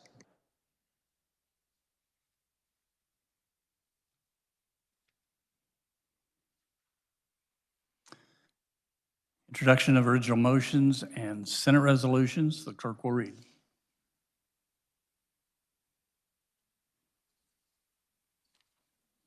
Senate Resolution number 1718 by Senators Thomas, Gossage, Rose, and Shane. A resolution commemorating Dr. David J. Spittles' retirement as president of Mid-American Nazarene University.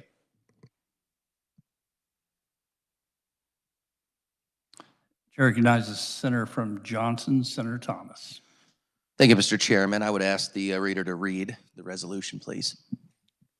Whereas, after previous tenures as Southern Wesleyan University and Indiana Wesleyan University, Dr. David J. Spittle was selected as Mid-American Nazarene University's, or MNU's, 5th president on January 17, 2012. And whereas, within 4 years, changes brought by Dr. Spittle led to MNU being awarded a 10-year reaffirmation of accreditation from the Higher Learning Commission. And whereas, since 2012, Dr. Spittle has hosted an annual night of celebration and generosity called the President's Honors, which has raised nearly $8 million to support student scholarships. And whereas, under Dr. Spittle's leadership, MNU was one of the 5 recipients out of 5,000 eligible institutions for a $10 million Title III Strengthening Institutions grant from the United States Department of Education to improve academic support, career counseling, and wellness programs, as well as make improvements to faculty development and information technology. And whereas, throughout Dr. Spittle's leadership, MNU has experienced marked growth, innovation, and a deeper community engagement, which was recognized by the Olathe Chamber of Commerce, which honored Dr. Spittle as its 2024 Citizen of the Year. And whereas nearly 18,000 students have graduated from MNU under Dr. Spittle's tenure and are now serving throughout Kansas as successful nurses, teachers, counselors, legislators, and business leaders.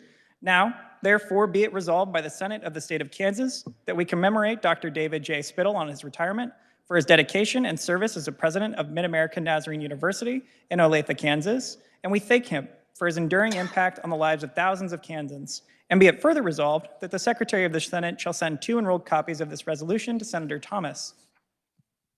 Senator from Johnson, Senator Thomas.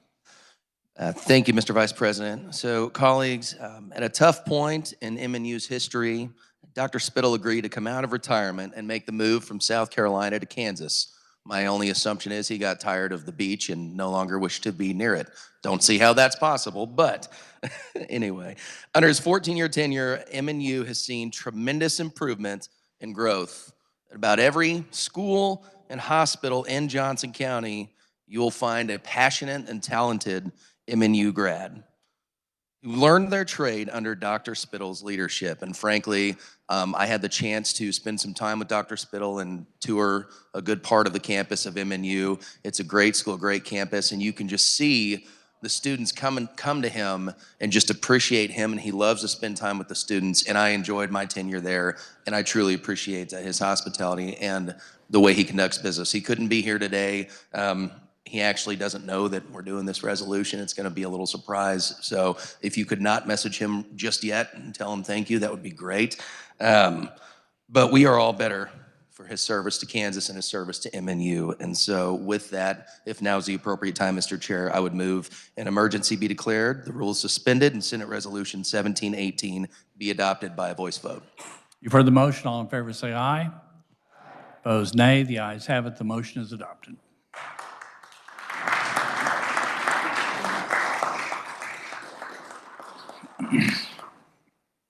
This time I'm appointing the senator from Cali, Senator Alley, to replace the senator from Lynn, Senator Tyson, senator from Harvey, Senator Owens, to replace the senator from Montgomery, Senator Peck, senator from Sedgwick, Senator Ware, to replace senator from Johnson, Senator Corson, as Senate conferees on Senate Bill 227.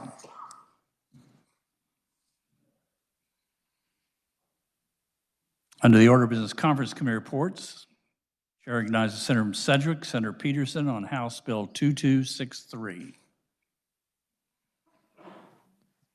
Thank you, Mr. Vice President. House Bill 2263 is our memorial dedication for highways bill. It contains the Representative Marvin S. Robinson Highway, the Corporal Monty Wayne Forrest, the POWMIA Memorial Highway, the POWMIA Memorial Bridge, and the Chris Norton Memorial Interchange. These passed the Senate 37-2, 39-0, and 40-0 respectively. I move when the Senate adopt the Conference Committee report on House Bill 2263 and would stand for questions. Are there questions from the Senator from Sedgwick on House Bill 2263? Seeing none, we'll hold for final action. Chair recognizes Senator from Sedgwick, Senator Peterson on House Bill 2030. Thank you, Mr. Vice President. House Bill 2030 is exactly the same as it left here. On March 18th, it passed 40-0 with the exception of the register effective date is back to the statute book. It is a bill that would exempt dealers and traders from certain provisions of the vehicle manufacturing license bill. It does not apply if you sell vehicles and trailers, but just only if you sell trailers. I move the Senate adopt the Conference Committee report on House Bill 2030. Would stand for questions. Are there questions on House Bill 2030? Seeing none, we'll hold for final action. For a motion to concur, the chair recognizes Senator from Johnson, Senator Gossage, on Senate Bill 193. Thank you, Mr. Vice President. I move the Senate concur in House amendments to subs SB 193. Are there questions regarding Senate Bill 193? Seeing none, we will hold that for final action. Thank you, Mr. Vice President. This bill, the only change that was made from the unanimous vote on the House and the Senate was to the register. And with that, I move the Senate concur. We'll hold for final action. Chair recognizes Senator Sedgwick, Senator Peterson on House Bill 2168. Thank you, Mr. Vice President. House Bill 2168 contains the contents only of Senate Bill 9. Senate Bill 9 passed here on a consent calendar. It took a different path when it went to the House, so we put it into this House shell to make it work. It is a bill that would extend the time for land surveyors on certain surveys to report to the Secretary of the State Historical Society from 30 to 90 days.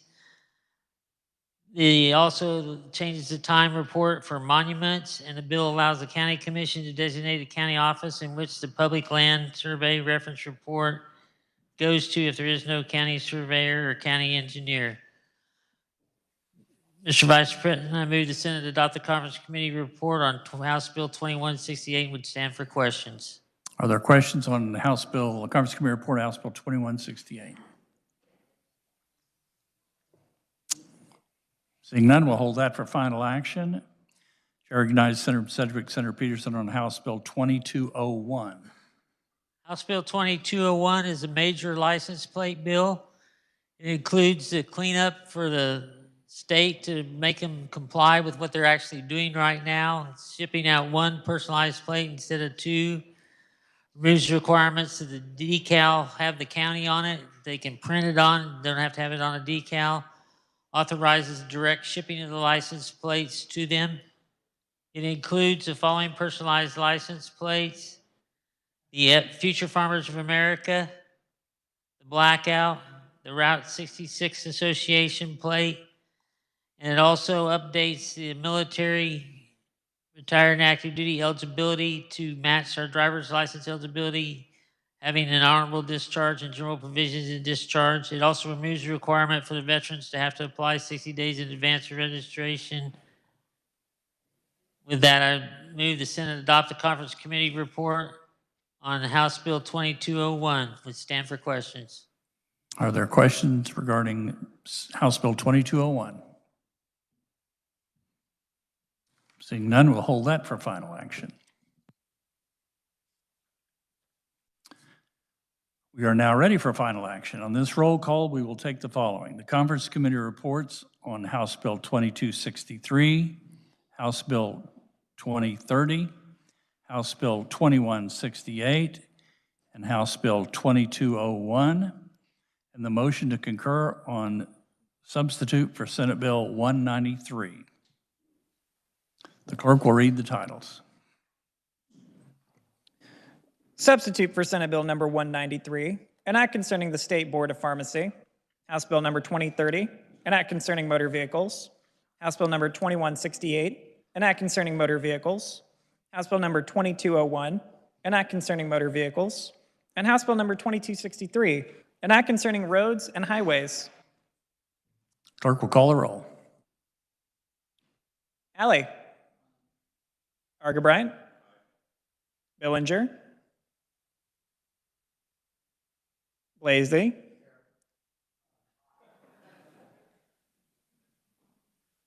Blue.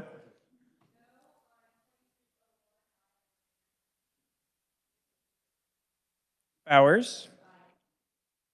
Bowser. Clays from Saline.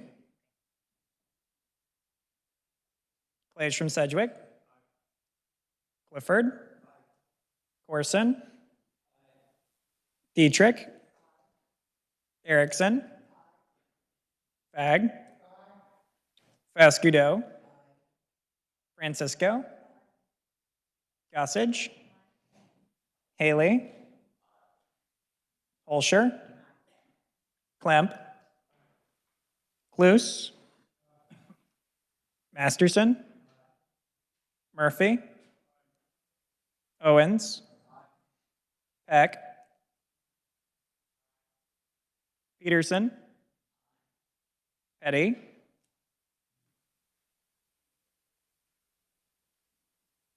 Rose, Reichman, Schmidt,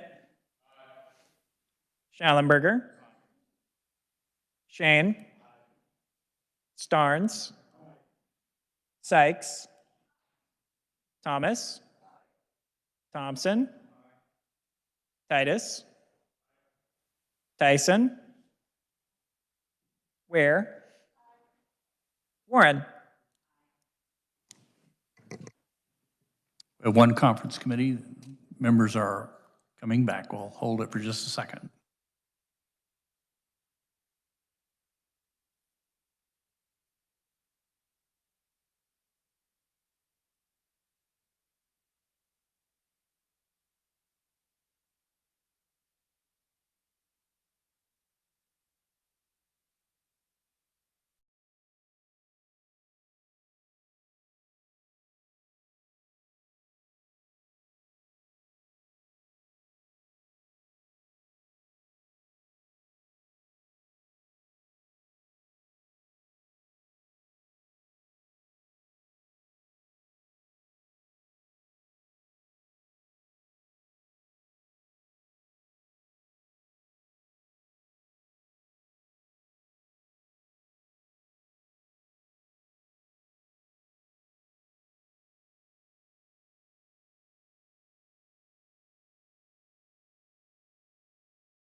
Chair recognizes Senator Saline, Senator Clays. Senator Sherman, Senator Bellinger.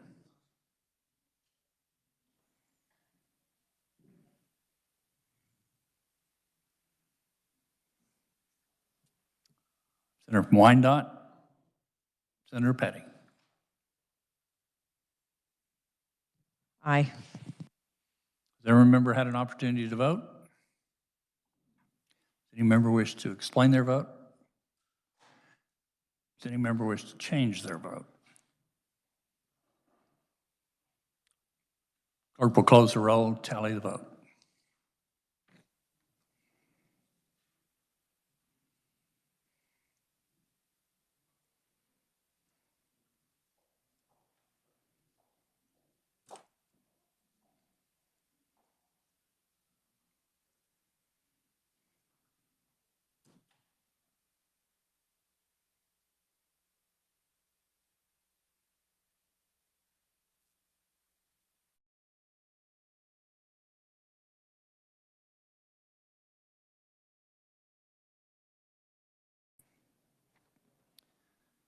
Forty having voted in favor and none opposed to Senate Bill 193, 40 in favor and none opposed to Senate Bill, House Bill 2030, 40 in favor and none opposed to House Bill 2263, 40 in favor and none opposed to House Bill 2168, and 39 in favor and one opposed to House Bill 2201.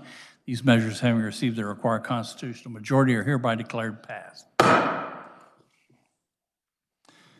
This time, I'm withdrawing House Bill 2228 from the Committee on Ways and Means and referring it to the calendar under general orders.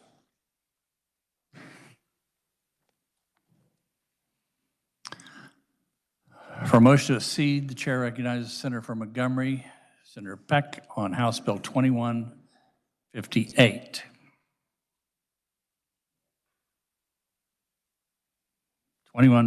Yes, sir. Thank you, Mr. Vice President. I was busy taking care of some important business. I apologize to the body. I move the Senate accede to the request of the House for a conference on House Bill 2158. Heard the motion. All in favor say aye. Opposed, nay. The ayes have it. The motion carries.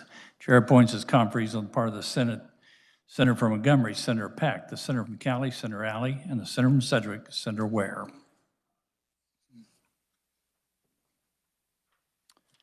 Motion to accede on House Bill 2118 and House Bill 2342. Chair recognizes the Senator from Johnson, Senator Warren. Thank you, Mr. Vice President. I move the Senate accede to the request of the House for a conference on House Bill 2118 and House Bill 2342. For the motion, all in favor say aye. Opposed, nay. The ayes have it. The motion carries. Conferees on part of the Senate, the chair appoints the Senator from Johnson, Senator Warren, the Senator from Potawatomi, Senator Titus, and the Senator from Johnson, Senator Corson.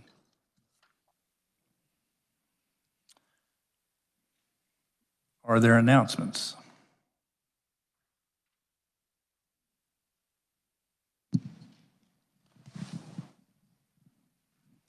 Chair recognizes Senator from Sedgwick, Senator Erickson. Thank you, Mr. Vice President. The Senate and House Education Conference Committee will continue to meet in 212 North upon recess of the second chamber, and the Senate Government Efficiency and House Welfare Reform Committees will conference on House Bill 2240 in room 546 South at 3:30. Chair recognizes Senator from Johnson, Senator Thompson. Thank you, Mr. Vice President. The Senate Conference Committee with the House Elections Committee on House Bill 2056 will meet upon adjournment of the second chamber. The House is still in, but that'll be in room 144 South. Thank you, Mr. Vice President. Chair recognizes Senator from Sedgwick, Senator Peterson. Thank you, Mr. Vice President. Just to remind everybody, on Thursday, March 27th from 9 to 12, we're having a Drive to Zero Day at the Capitol to highlight traffic safety and reducing fatalities on our roads. At 9:30, there'll be a media event on the second floor north wing with a few speakers. Just wanted to remind you to stop by. Thank you. Chair recognizes Senator from Shawnee, Senator Diedrich. Thank you, Mr. Vice President. Tomorrow morning at 9 o'clock, the Senate FI&I Committee will be meeting for the last time, I hope, on our last CCR with the House Committee on Financial Institutions and Pensions, 582 North, 9 o'clock. Also, quick reminder, the Shrimp Peel is tomorrow night, 5:30 at Heritage Hall. Thank you so much for all of the things that you've dropped off on my office, the checks, the baskets, everything that you are bringing to donate. So very much appreciate that, and it's still not too late. So we will take them up to the last minute tomorrow. So I hope to see you all there. Thank you. Chair recognizes Senator from Cali, Senator Alley. Thank you, Mr. Vice President. The Senate and House Commerce Committees will have a conference committee on the recess of the second house in room 142 South. Chair recognizes Senator Johnson, Senator Warren. Thank you, Mr. Vice President. Senate and House Judiciary Conference Committees will meet at 3 o'clock today in room 281 North. Thank you.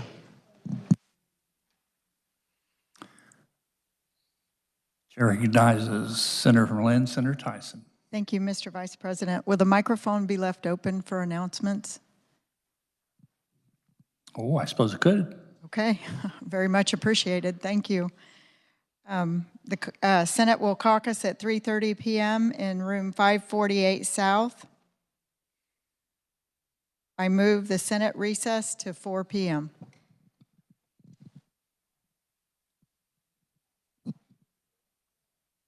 Senator from Douglas, Senator Francisco. Thank you, Mr. Vice President. The Senate Democrats will caucus at 3:30 in room 287 North. I yield back to the Senator from Lynn. Senator from Lynn. Thank you, Mr. Vice President. I move the Senate recess till 4 p.m. For the motion, all in favor say aye. Opposed, nay. The ayes have it. We are at recess.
Senate will come to order.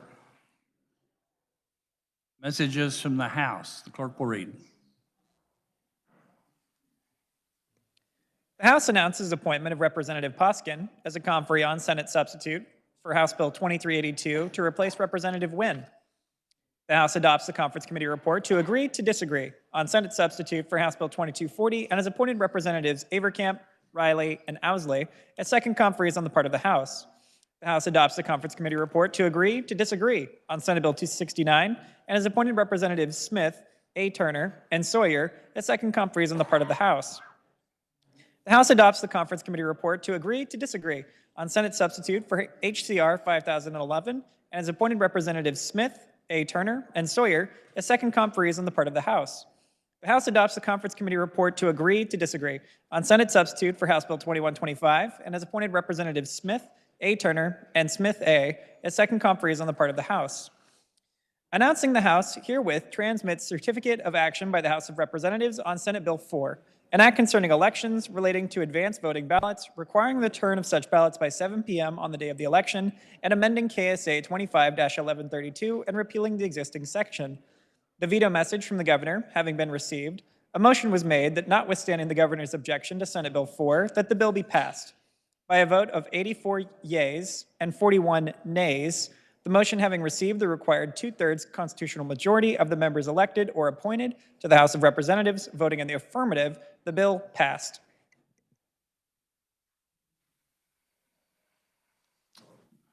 For a motion to agree to disagree on Senate Bill 269, the chair recognizes the senator from Lynn, Senator Tyson. Thank you, Mr. Vice President. I move an emergency be declared and the rules suspended and Senate. Excuse me. This is for an agree to disagree on Senate Bill 269. Okay. Senate Bill 269. I move the Senate adopt the Conference Committee report on SB 269 to agree to disagree and request a new Conference Committee be appointed. You've heard the motion. All in favor say aye. Opposed, nay. The ayes have it. The motion is adopted. Chair appoints conferees, second conferees on part of the Senate. Senator from Lynn, Senator Tyson, Senator from Montgomery, Senator Peck, Senator from Johnson, Senator Corson.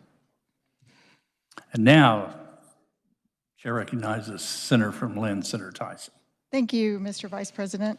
My apologies. I move the emergency be declared and the rules suspended and Senate substitute for House Bill 2054 be advanced to final action and subject to amendment, debate, and roll call.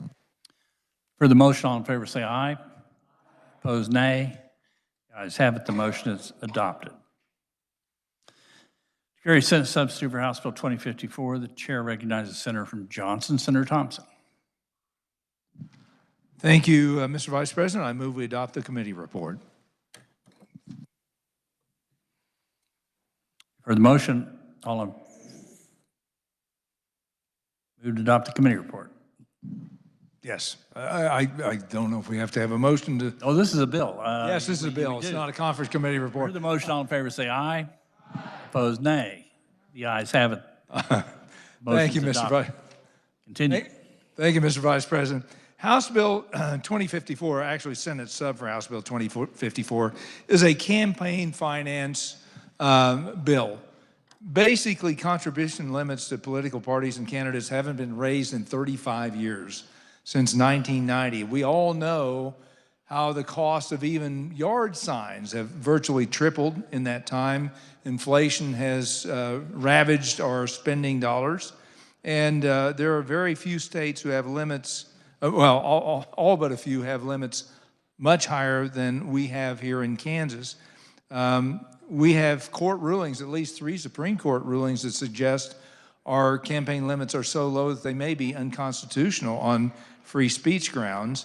And if you apply the campaign finance limits that we have right now and adjust for inflation, the numbers that we have in this bill correspond to what the adjustments in inflation would be. In fact, they may be a little bit low, to be honest.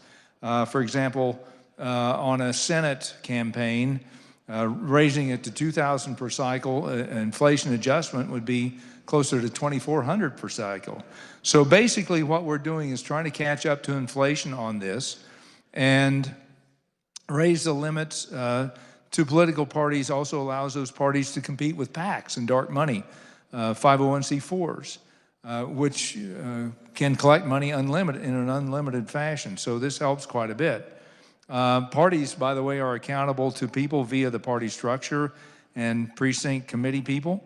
PACs and C4s are not. So this actually helps to strengthen our party apparatus. As for the donation limits, because of inflation, we are adjusting it from a House race from 500 per cycle to 1,000 per cycle. On the Senate race from 1,000 to 2,000.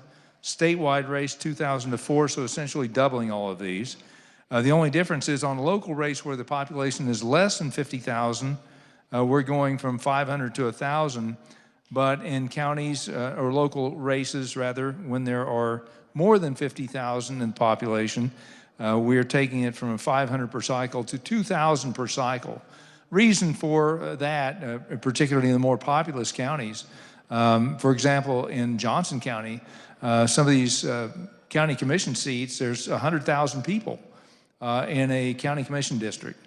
And that's bigger than a Senate district. So they had been competing in these races with $500 donation limits, but we felt like that needs to conform to what we're doing on the Senate level to make it fairer for those to be able to afford their campaign.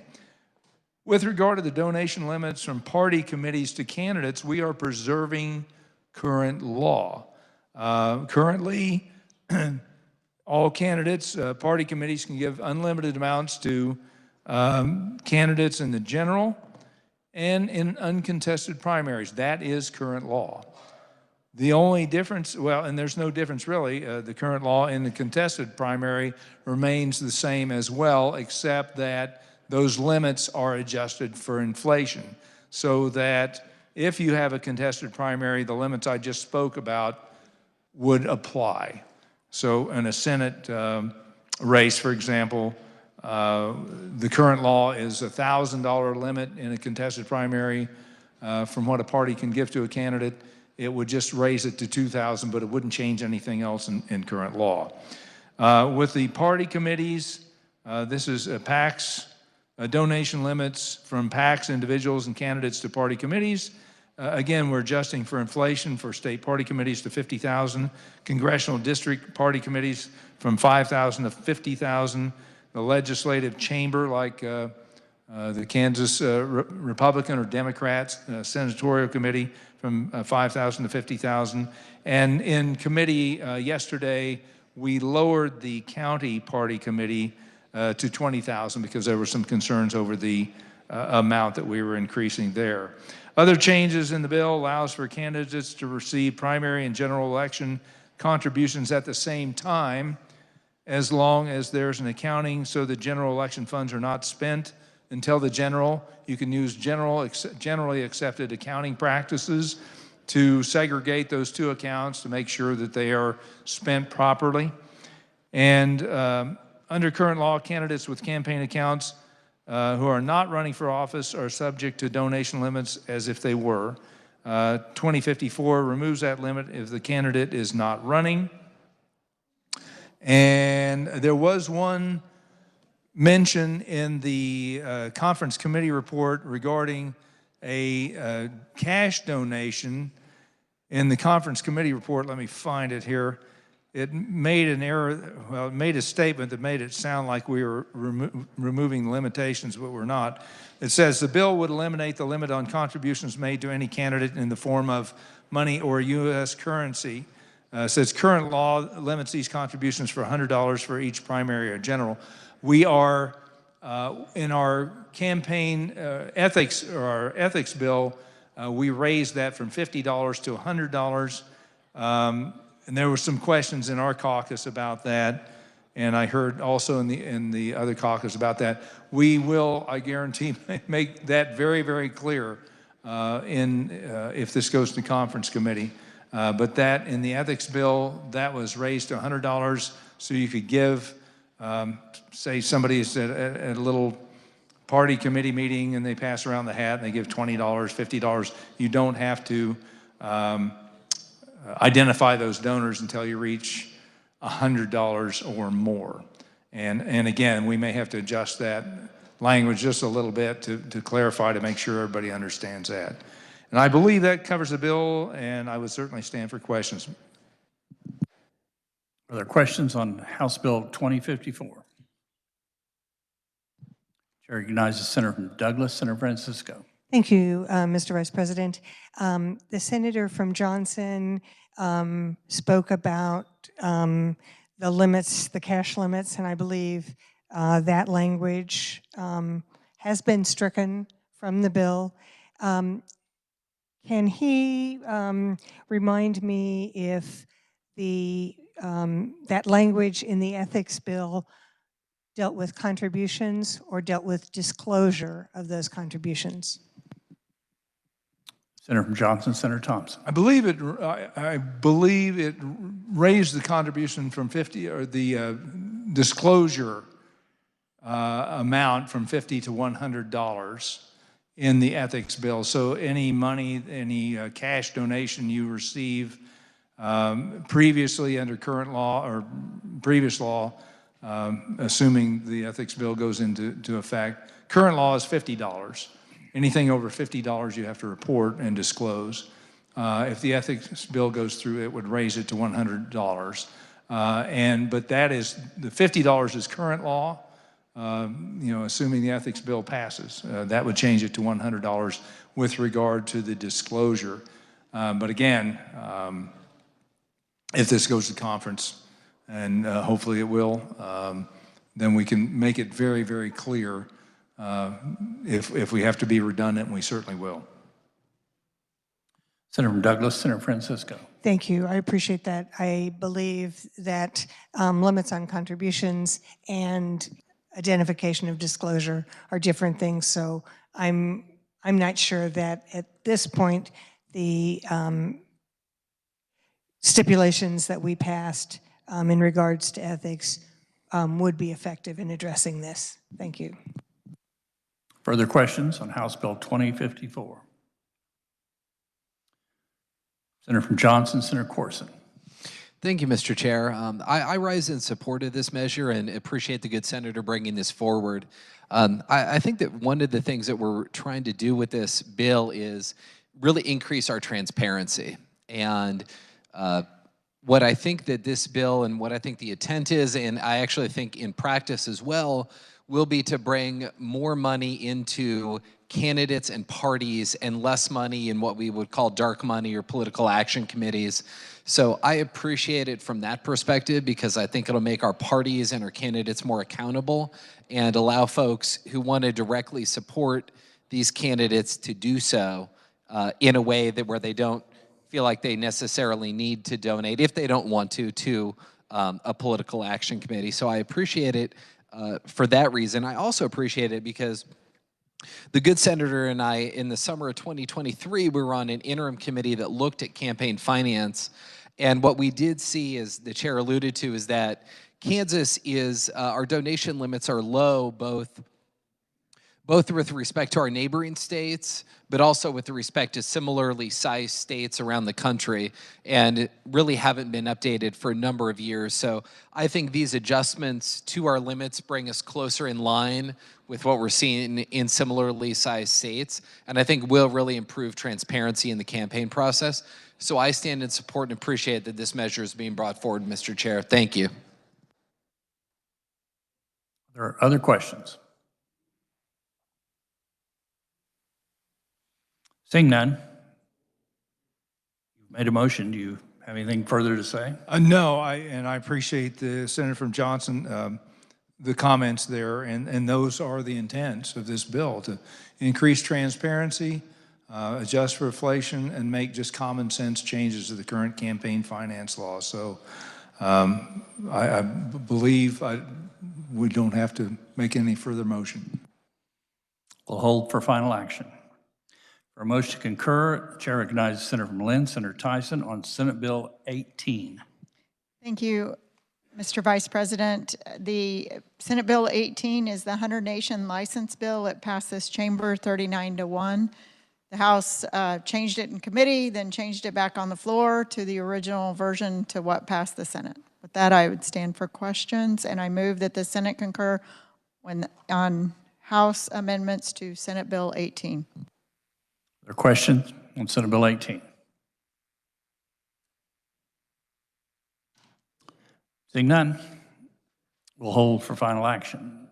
Chair recognizes Senator from Johnson, Senator Warren on Senate Bill 241. Thank you, Mr. Vice President.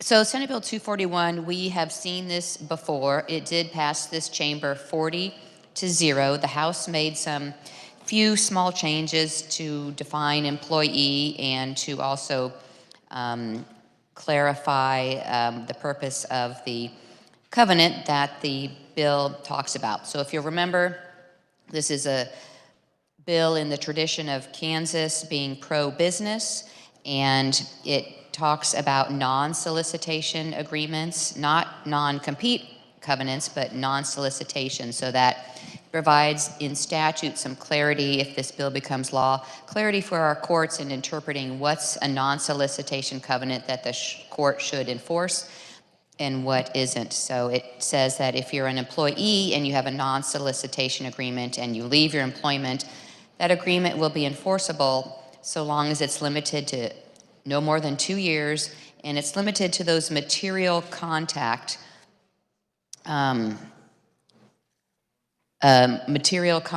customers. So in essence, if you're an employee, you have this agreement, you leave your employment, you're not going to steal the material customers from your employer. And likewise, the bill governs owners of a business who have a non-solicitation covenant. Those can be limited to no more than 4 years and also to material contact customers. And with that, Mr. Vice President, I would stand for any questions. I'm sorry, I move the Senate concur in House amendments to Senate Bill 241 and stand for questions. Are there questions for the Senator from Johnson on Senate Bill 241? Seeing none, we'll hold for final action. Chair recognizes the Senator from Johnson, Senator Gossage, for conference committee report on House Bill 2075. Thank you, Mr. Vice President. House Bill 2075, the purpose of the bill is to reduce the amount of time that children are separated from the family while in the custody of the secretary and placed in foster care, out-of-home placement. We also heard that the goals of the bill, of course, are to achieve timely legal permanency by increasing that or decreasing that by 3 months. We did have a conference committee with the House Child Welfare Committee on the House side yesterday, and there were 3 provisions that were added. One provision requires law enforcement officers to explore other options rather than taking a child into custody immediately. A couple of those options are already in the bill, which could consider, can someone come stay with the child or remove the threat from the home? Another provision was added and brought to us by law enforcement, asking for that referrals that are related to a child who may be the victim of abuse or neglect and provide an update to the referring law enforcement agency within 25 hours of making contact with the subject of the investigation. Finally, you may recall that when we worked this bill on the House floor, or on the Senate floor, excuse me, there was an amendment that was brought. DCF felt that they had other wording that might be better, and the conference committee felt this might be a good compromise. And it reads as follows: at each permanency hearing, the court shall review with all parties, including parents and interested parties, the current permanency goal and inquire on the record of each party present whether they participated in the most recent permanency plan and received a copy. If the party did not participate in the most recent permanency plan, request the party provide an explanation. If the party indicates they do not have a copy, the court shall enter an order requiring the secretary or designee provide a copy of the most recent permanency plan within 2 business days. Additionally, the court shall inquire of each party efforts made as to the permanency goal as set out of the most recent permanency plan. This language addresses the heart of the Senate floor amendment, but won't have the potential to delay the permanency hearing. Both houses passed this bill originally unanimously. And now I move that the Senate adopt the Conference Committee report on House Bill 2075. Are there questions on House Bill 2075?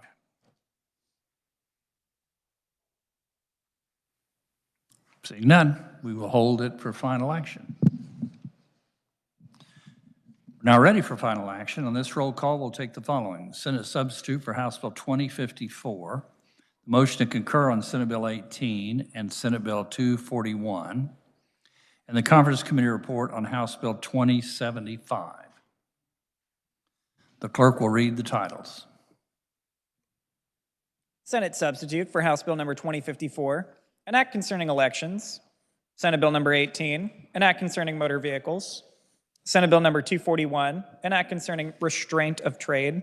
And House Bill number 2075, an act concerning minors. Clerk will call the roll. Alley.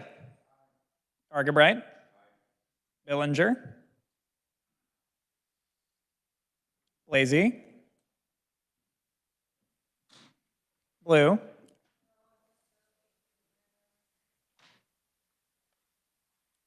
Bowers.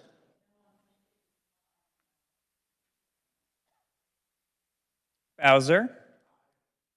Clays from Saline.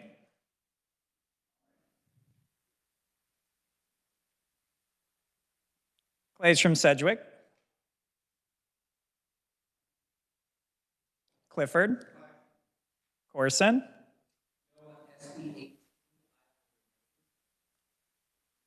Dietrich.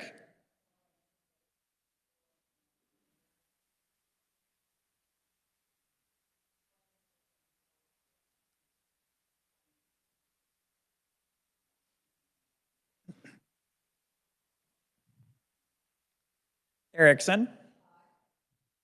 Fag. Faust-Gudot.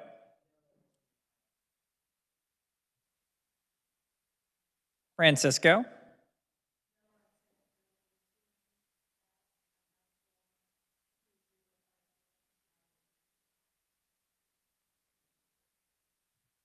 Gossage. Haley.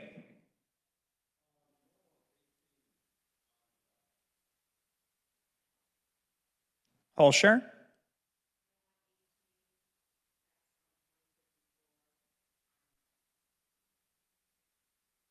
Klemp.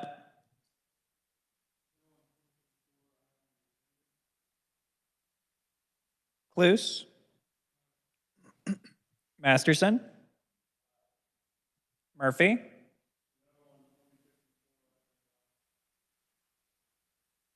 Owens.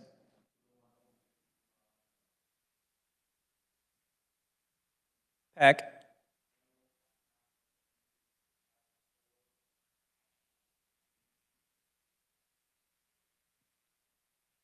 Peterson.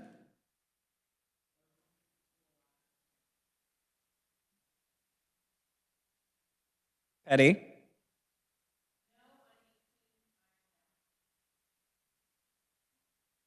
Rose. Reichman.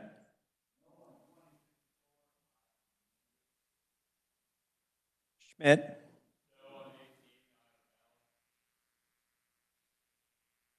Schallenberger.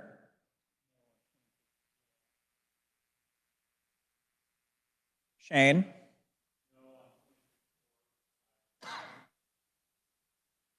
Starnes. Sykes.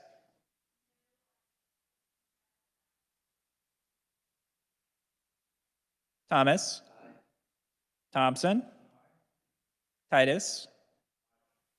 Tyson.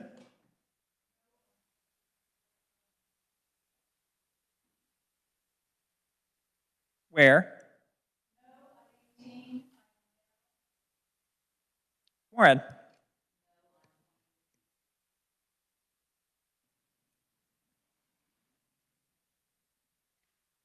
Has every member had an opportunity to vote?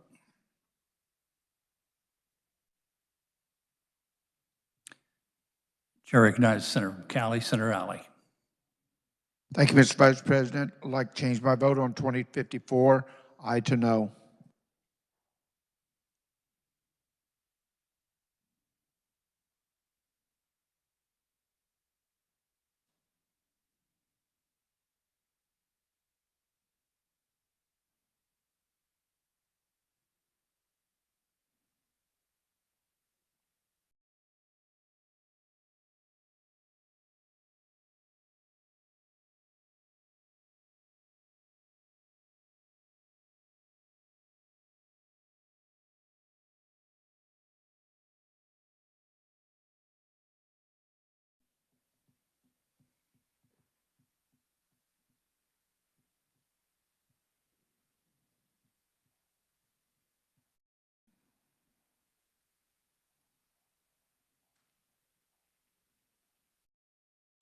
Chair recognizes Senator from Sherman, Senator Billinger.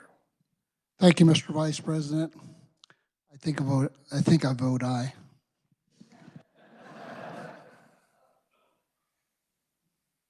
You can do that.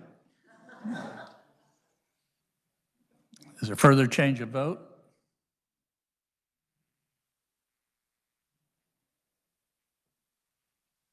Does any member wish to explain their vote? Explanation of vote. Chair recognizes Senator from Miami, Senator Shane. Thank you, Mr. Chair. In an era where there is immense distrust in politicians and government, I cannot stand in support of the Senate substitute for House Bill 2054. I agree that many of the changes in the bill are beneficial, but there are also impacts of the bill that serve counter to the mission of appropriate disclosure and transparency in politics. Citizens do not believe political action committees and our political processes are ethical and beneficial. We have used the contrast between parties and PACs as leading justification for these proposed legislative changes. However, my opinion is that the public would ask us to put tighter reins on PACs as opposed to loosening the reins on political parties. This bill will result in more money in politics and fuel citizen disenfranchisement with politics and government.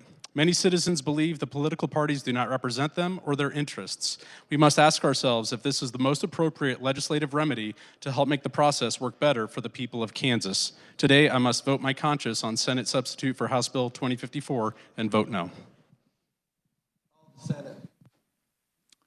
Call the Senate's been requested.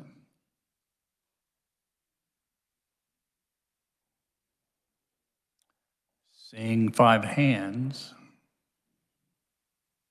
a call is in order.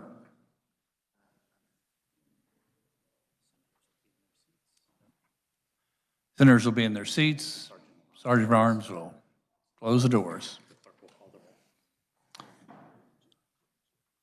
The clerk will call the roll.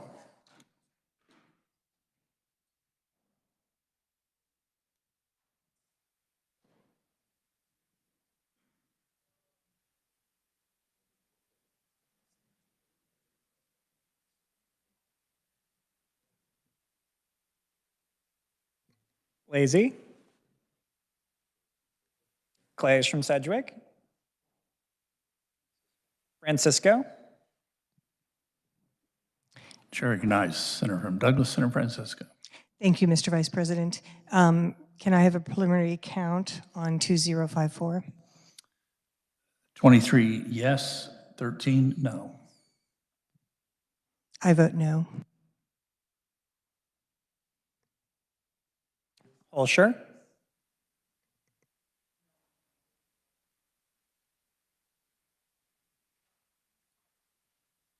We know that Senator Clays and Senator Blasey are out of town.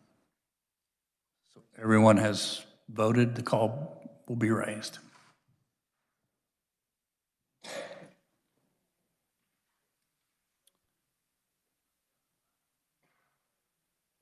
Further explanation of vote?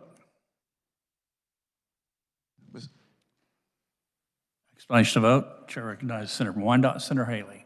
I'm sorry, Mr. Vice President. I was trying to find out what the count is now on 2054. I'm sorry, I didn't have an explanation. 2054 is 23 yes, 15 no. Thank you.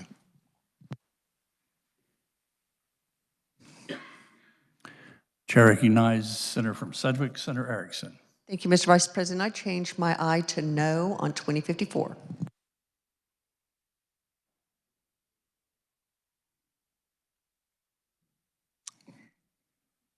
Further change of vote? Senator from Wyandotte, Senator Haley. Aye to no on 2054. Further change of vote? Seeing none, clerk will close the roll and tally the vote.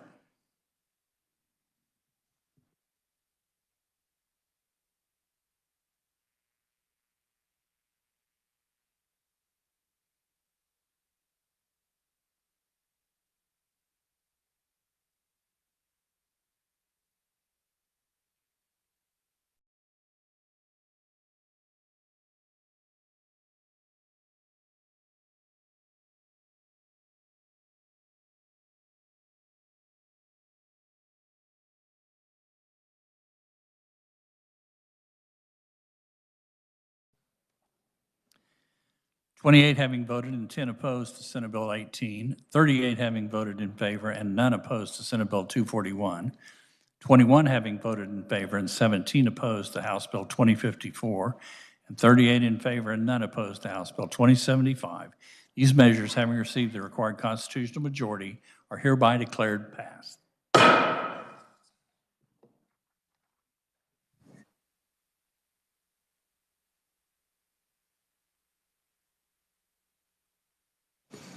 Our process on agree to disagree and will stand at ease.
Are there announcements while we're waiting?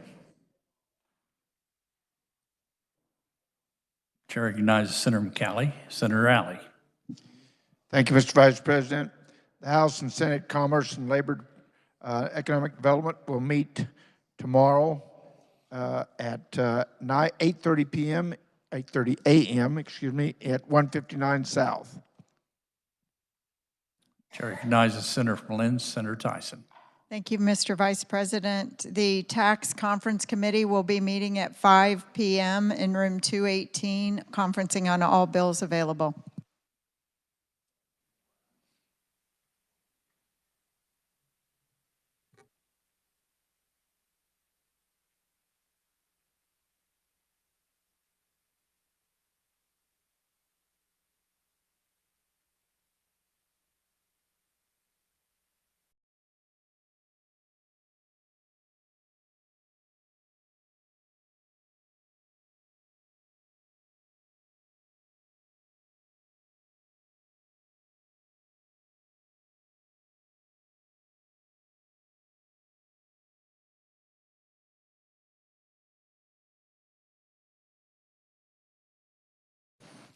For a motion to agree to disagree, the chair recognizes Senator from Johnson, Senator Warren.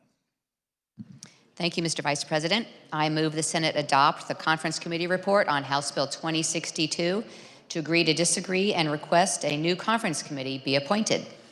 Heard the motion. All in favor say aye. Opposed, nay. The ayes have it. Motion is adopted. A second conference on the part of the Senate. The chair appoints the Senator from Johnson, Senator Warren, the Senator from Potawatomi, Senator Titus, and the Senator from Johnson, Senator Corson. Are there any further announcements? I recognize Senator from Sedgwick, Senator Erickson. Thank you, Mr. Vice President. The Senate Education and House K-12 Budget Committee will meet on adjournment of the second chamber in 118 North. Thank you, Mr. Vice President. Chair recognizes Senator from Meade. That was him standing. Seeing no further announcements, Chair recognizes the Senator from Lynn, Senator Tyson. Thank you, Mr. Vice President. The Senate Republicans will caucus tomorrow at 9:30 in a room to be announced, so watch your emails and texts. I yield to the Senator from Douglas. Senator Douglas, Senator Francisco. Thank you, Mr. Vice President. The Senate Democrats will caucus in room 287 North at 9:30 tomorrow morning. I yield back to the Senator from Lynn. Senator from Lynn, Senator Tyson. Thank you, Mr. Vice President. We're on pause for a minute.